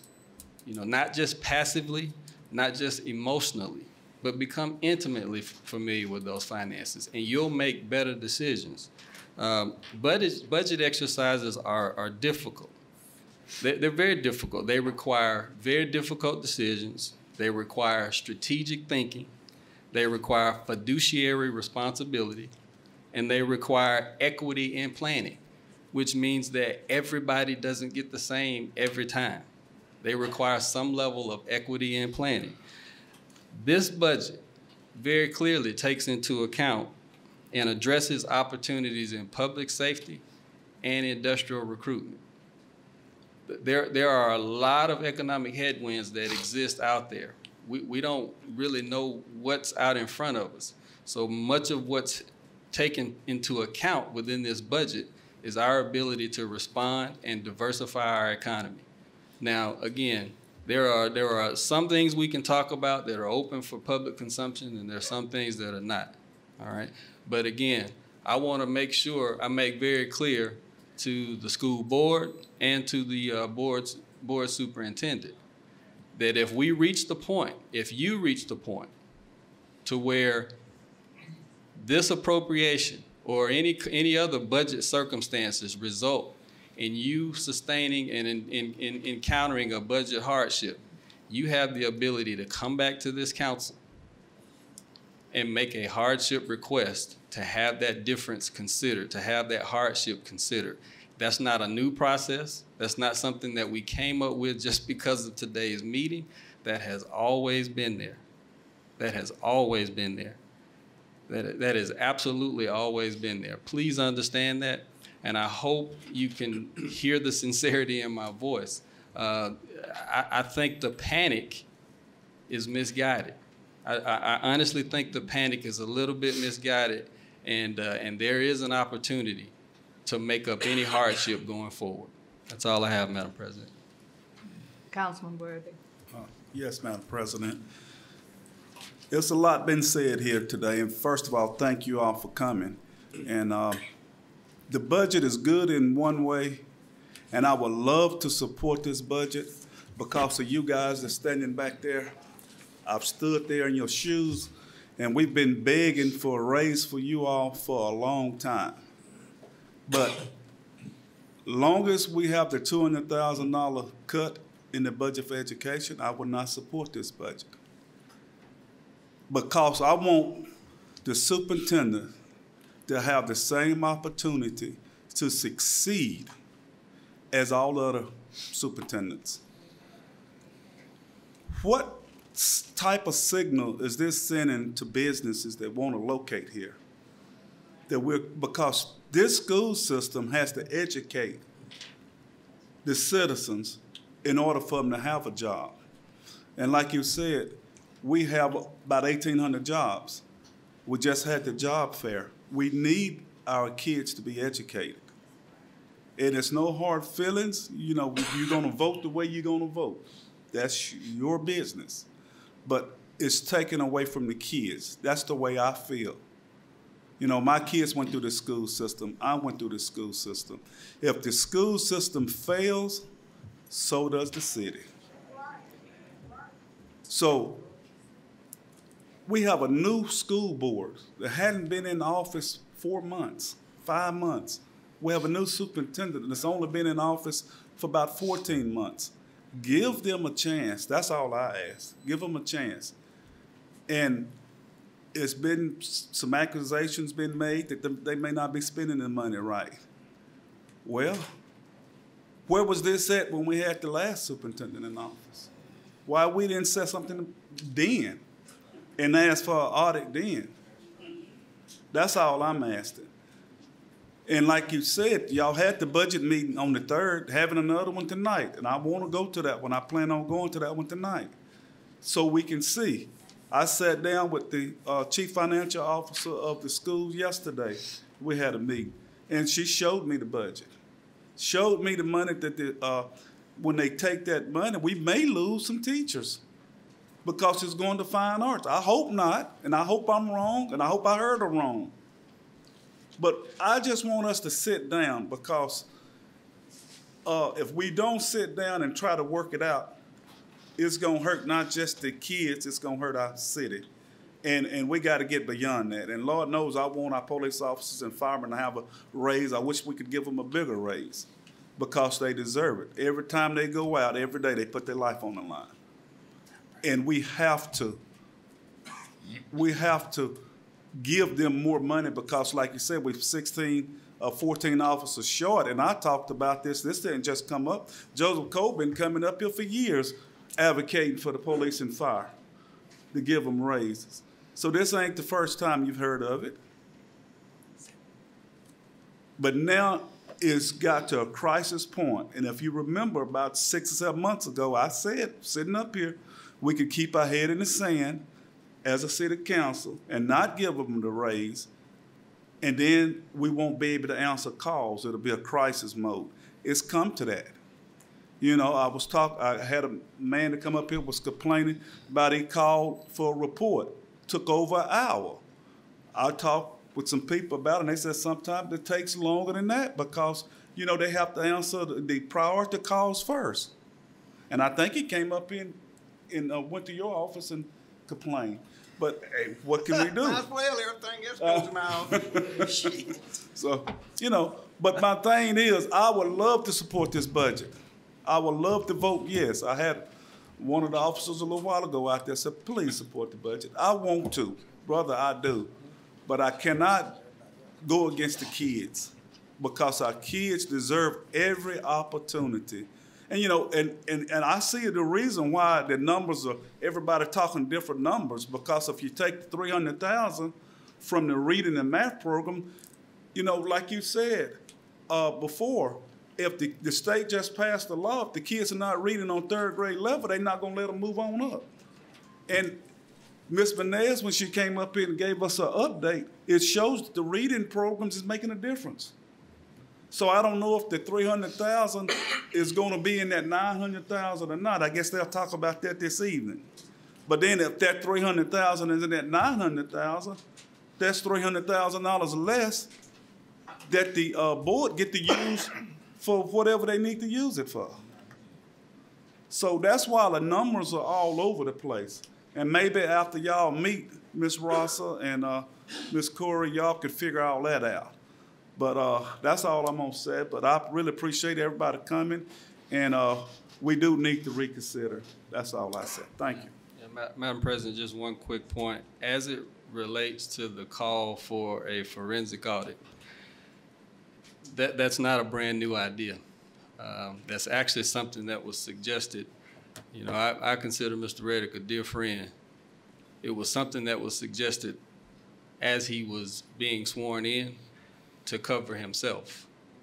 And so I still contend with that. I think that would have been a very good idea for him to be able to separate himself from some of the past indiscretions, for him to actually call for a forensic audit as he was entering.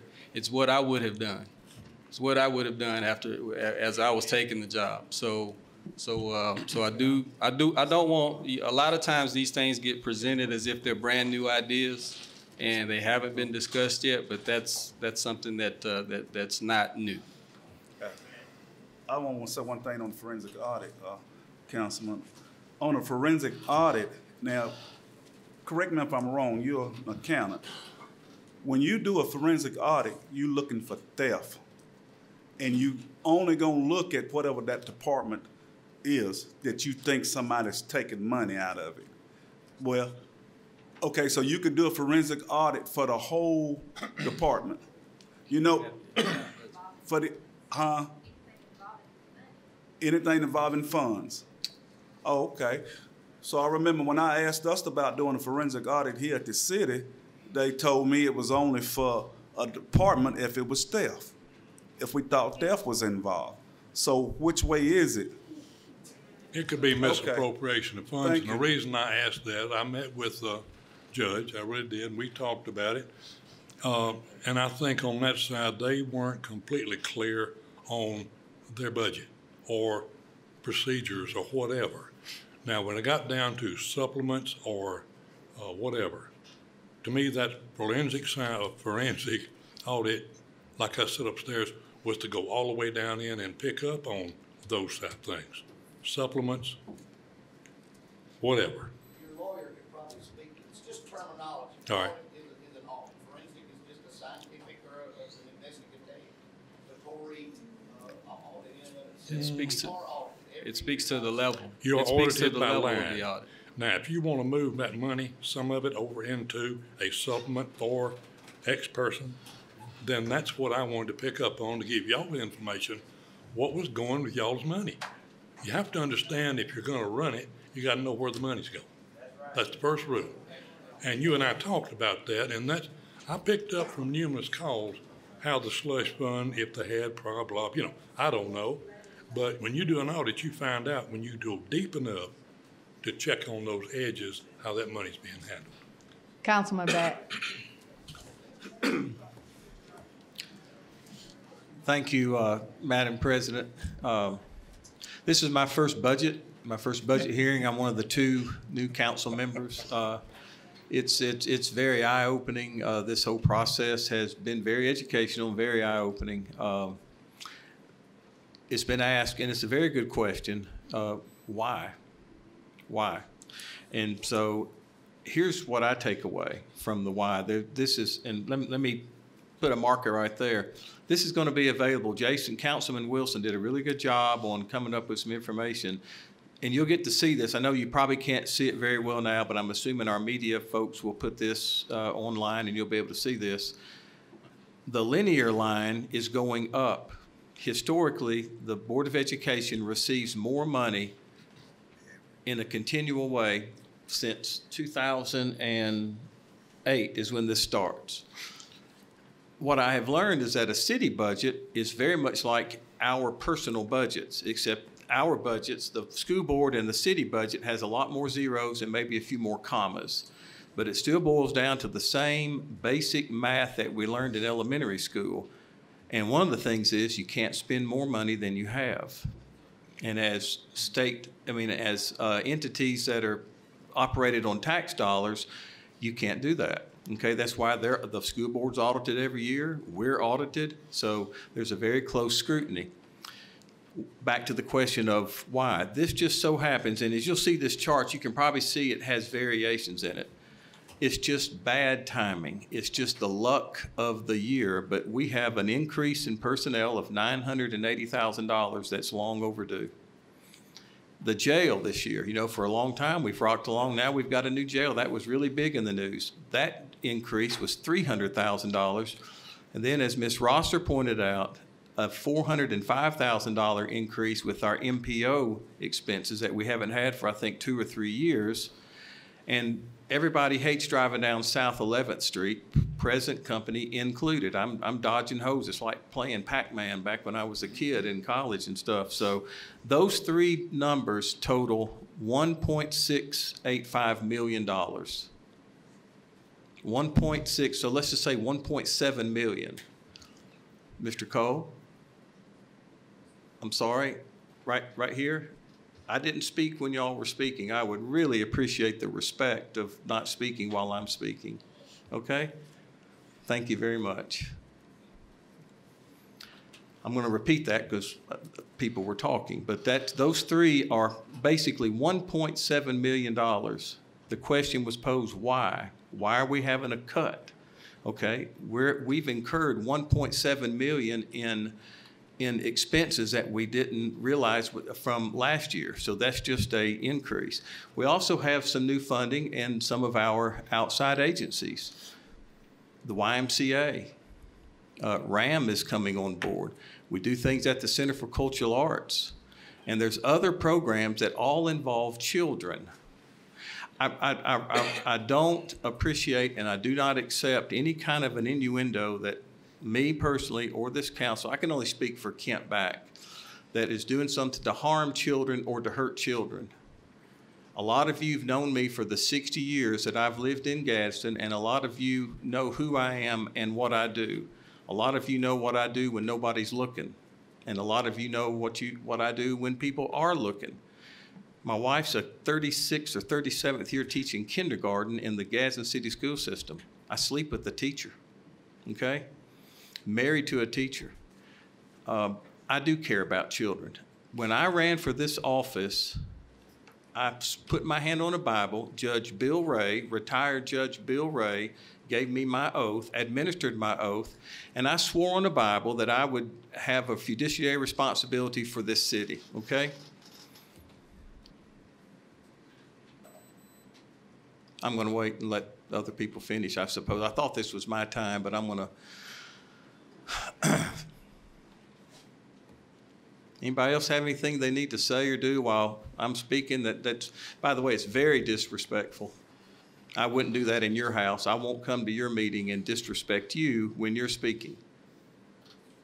Anybody else have anything they need to say? Now's your chance. I'm going to give you time to speak to your neighbor or whatever you got to do, scratch an itch, whatever it is. Okay. I'm not asking somebody to speak. I'm just saying if you got to talk to you or if you need to get up and late. No, ma'am, no, ma'am, no, no. Listen, I love and respect you, but this isn't your time. This is my time. I'm not. No, ma'am. No, you misunderstood, and I'm sorry. I'm just saying I was trying to politely ask people to quit talking. Okay? Yes, ma'am, I should have. So would everybody please refrain from speaking? I was raised where I wasn't going to talk to people that way, but I guess you've given me permission to do that, so thank you very much.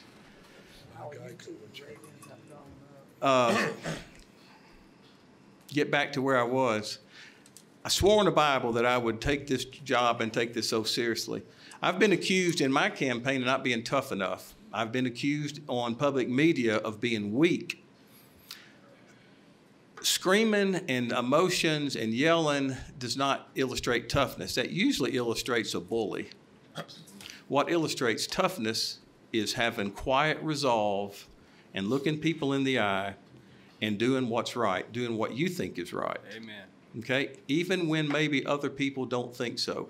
Other people that are friends of yours, other people that contributed money to your campaign, other people that voted for you, maybe people that you're living with in your household.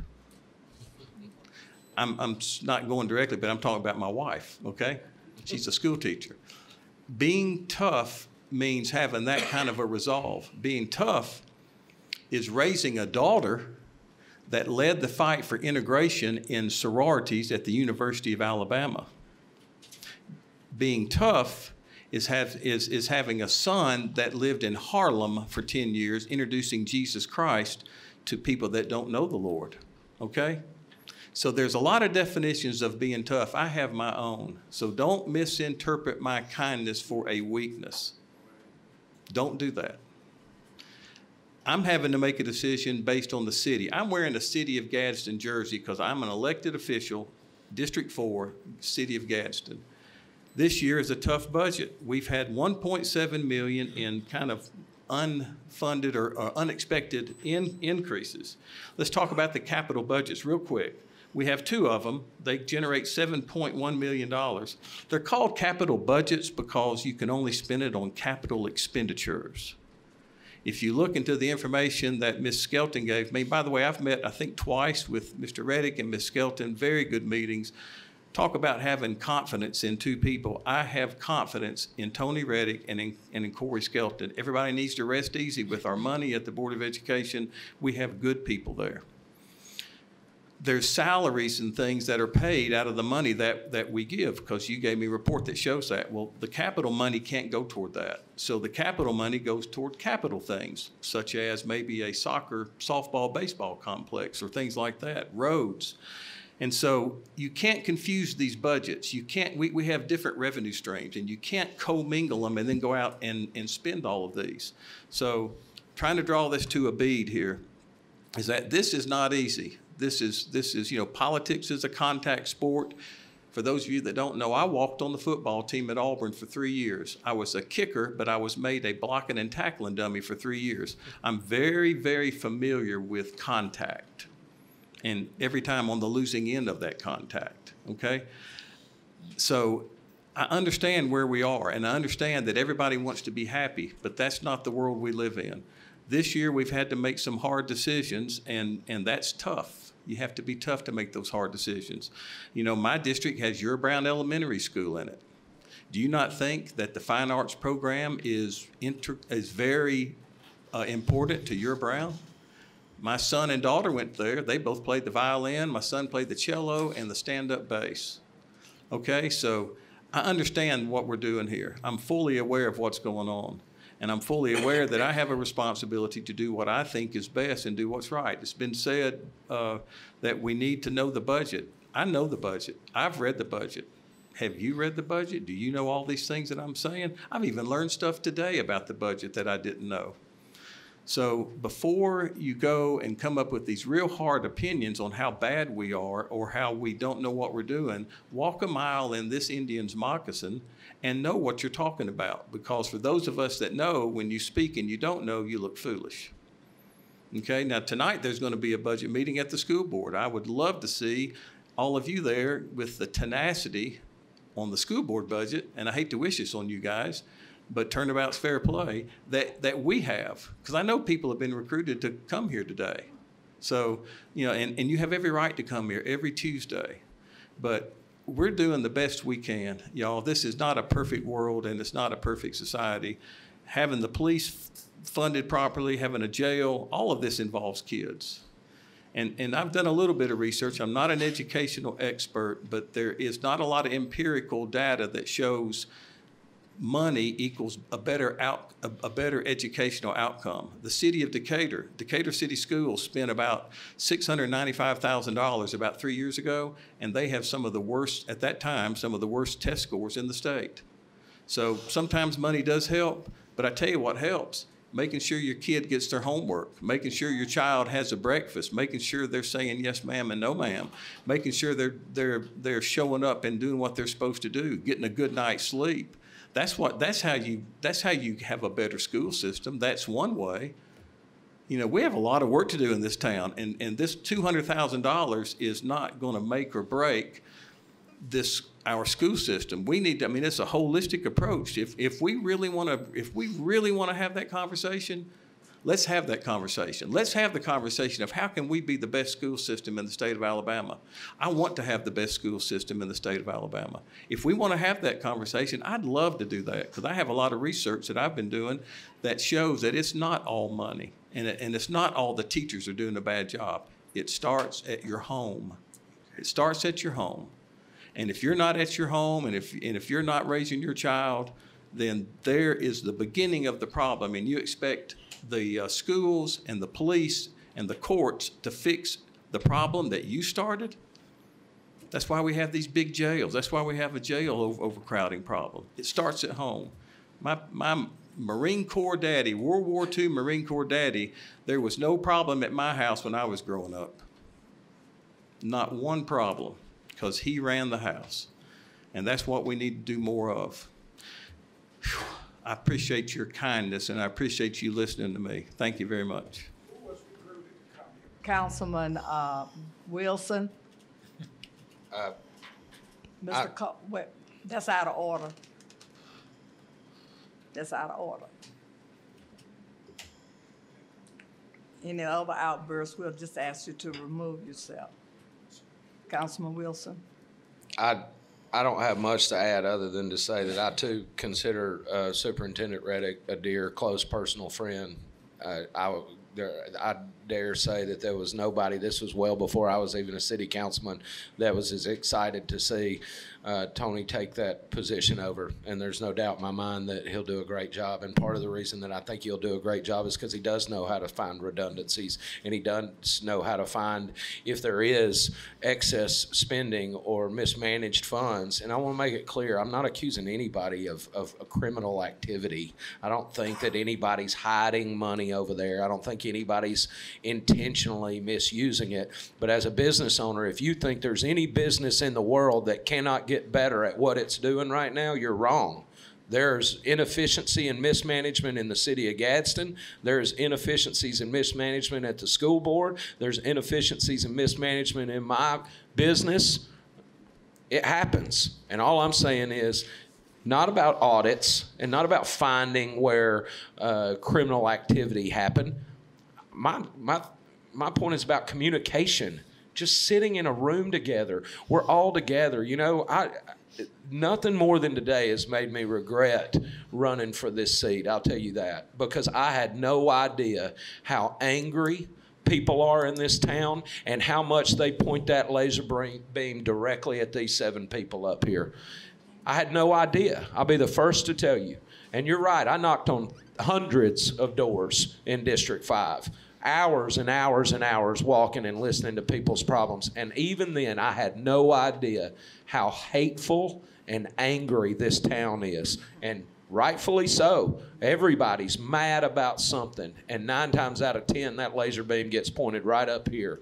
And I think that I made a huge mistake taking this position. I can't imagine why any sane person would sit up here and listen to the hatefulness that comes from community members instead of realizing what I said a while ago. This is not my problem. This is not Tony's problem. This is not the Board of Education problem. This is our problem. And the sooner we can all get in a room together and quit throwing rocks at each other, the sooner we'll do something. Thank you. Amen. Welcome to my world for 26 years. Yes, sir. And those police officers back there, you always gonna be talked about, so it don't matter. Yeah. Do Councilman Cannon. Thank you, Madam President. I want to say I was on vacation the rest of this month. My wife had surgery last Tuesday. I was supposed to have been off the rest of this month. I had 4 or 5 weeks vacation left, and Councilman Reed called me and said, you probably need to be there. So I'm here today because I don't back down from anything I say. I think what we need to do is get our homes together. We need to start loving our children, making sure they do their homework, making sure they're clean, making sure they got stuff to eat, and then take them to school. Don't let grandma take them. Don't let their aunt down the street take them, or your neighbor that's 5 blocks away. Have some influence in your children's life. Be there for them. Take them to church. Don't just send them to church. Take them to church. There's everything we could do in this city to make this city a better place. And I've just named a few things. We've got people in District 6 that's going to every school in Gadsden, I think. They just make circles. They just go everywhere. The community's not together because the kids don't go to the school they're supposed to in the community. We need to work on that. We've got people everywhere that's close to Floyd School that go to Walnut Park. We got people in South Gadsden that go across town. We need to work on that, get our communities back together, get the people in the right schools they're supposed to be in. No school in this city is supposed to be any better than the other. One school is supposed to be just as good as another school. That's all I have. Councilman Reed. Yes, ma'am. You got anything to say? Have I got anything to say? Look at all this. I've got notes running out my ears. The biggest thing I can see is just uninformed. Everybody's here. We're uninformed here, uninformed there, and they had to come together. And by the way, Judge, Robert Avery and Dawson Partee taught me how to be hardball. So if I come across like that every once in a while, it's their fault, not mine. Absolutely.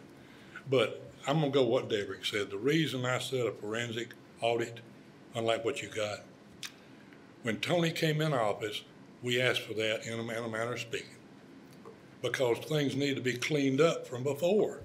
And I don't completely think it has been, because everybody's been trained the same way to do this over here and that over there, and you're going to find out. And that's why we voted you on the school board, to find out. I'm just going to help y'all again, okay? And on the police, I had no earthly idea about $200,000. All I was interested in was we were 14 police officers short. We had 10 or 11 getting ready to retire. We had a crisis. And if you want to call somebody in the middle of the night to come out and help you, don't call a crisis situation, because ain't nobody coming. You pay for what you get. We had to have retention and recruiting. And that's all I was thinking about. getting that done, and we did, thank goodness. And of course, that's why I wanted the budget passed, so we can lock it down real quick too. That's all I have. District 1 will have a district meeting on September the 23rd of this month at the Annie York Family Life Center. Just like to say that of that budget, $300,000 has gone to the reading and math program. It is doing a good job. When Ms. Maness was here in, let me go back just a minute. Councilman Eccles was very, very instrumental. The monies that were given to the school system, last year's budget was $1.1 million. And so we designated from that $300,000 for reading and math. But when this program first started, Councilman Eccles pushed hard to have the fine arts program because we don't have a fine arts program around the city. So the monies were supposed to go to the fine arts department, go to fine arts totally. All of that money does not go for fine arts now. In fact, when Mrs. Maness was here in May of the 28th, and it was in all the classrooms, first grade, kindergarten, all the way to 5th grade. Fine arts starts at 3rd grade now. And every school does not have fine arts every day or every week. So that has been, and there are people out here who say, I'm not against the school system. Just like Councilman Wilson, I've given over $10,000 to various entities in the school. Like some of you all don't, I volunteer in the schools. And so I have a big interest in the school, not against the school, but we all stand up here and say we're for the children. And if the truth be known, all the monies don't go all the way to the kids. The kids don't get the money. That's why they want a supplement, because that's why they want a forensic audit, because supplements, if you're paying all the money for salaries, then the children aren't benefiting from it. So that's my issue. I support children 100%. Children first, and if all the money's, because I can't prove it, but I was told by a parent she had to go online and order a textbook for her child to do homework from a history class at Gaston City High School. In 2019, every child should have a textbook. If we said you want the money for textbooks, then that should be done. So I'm saying if the money is truly going for the children and that's what it's for, I don't have any problem with it. But we just need to know, and that money, their reading and math program will get the money. They're doing a good job. In fact, according to what Ms. Maness said, they had to pay for some art teachers out of that money. And all the fine arts money was for that. So I just want to say that we support the schools. And I'm with Mr. Back. For you to say that we are not supportive of our children, that is not true. I support them 100%. And I'd like to see some of you all go and volunteer in the schools and help in the schools. You know, put your concern where your mouth is, and that'll help our children. If nothing else, I'll call for an adjournment.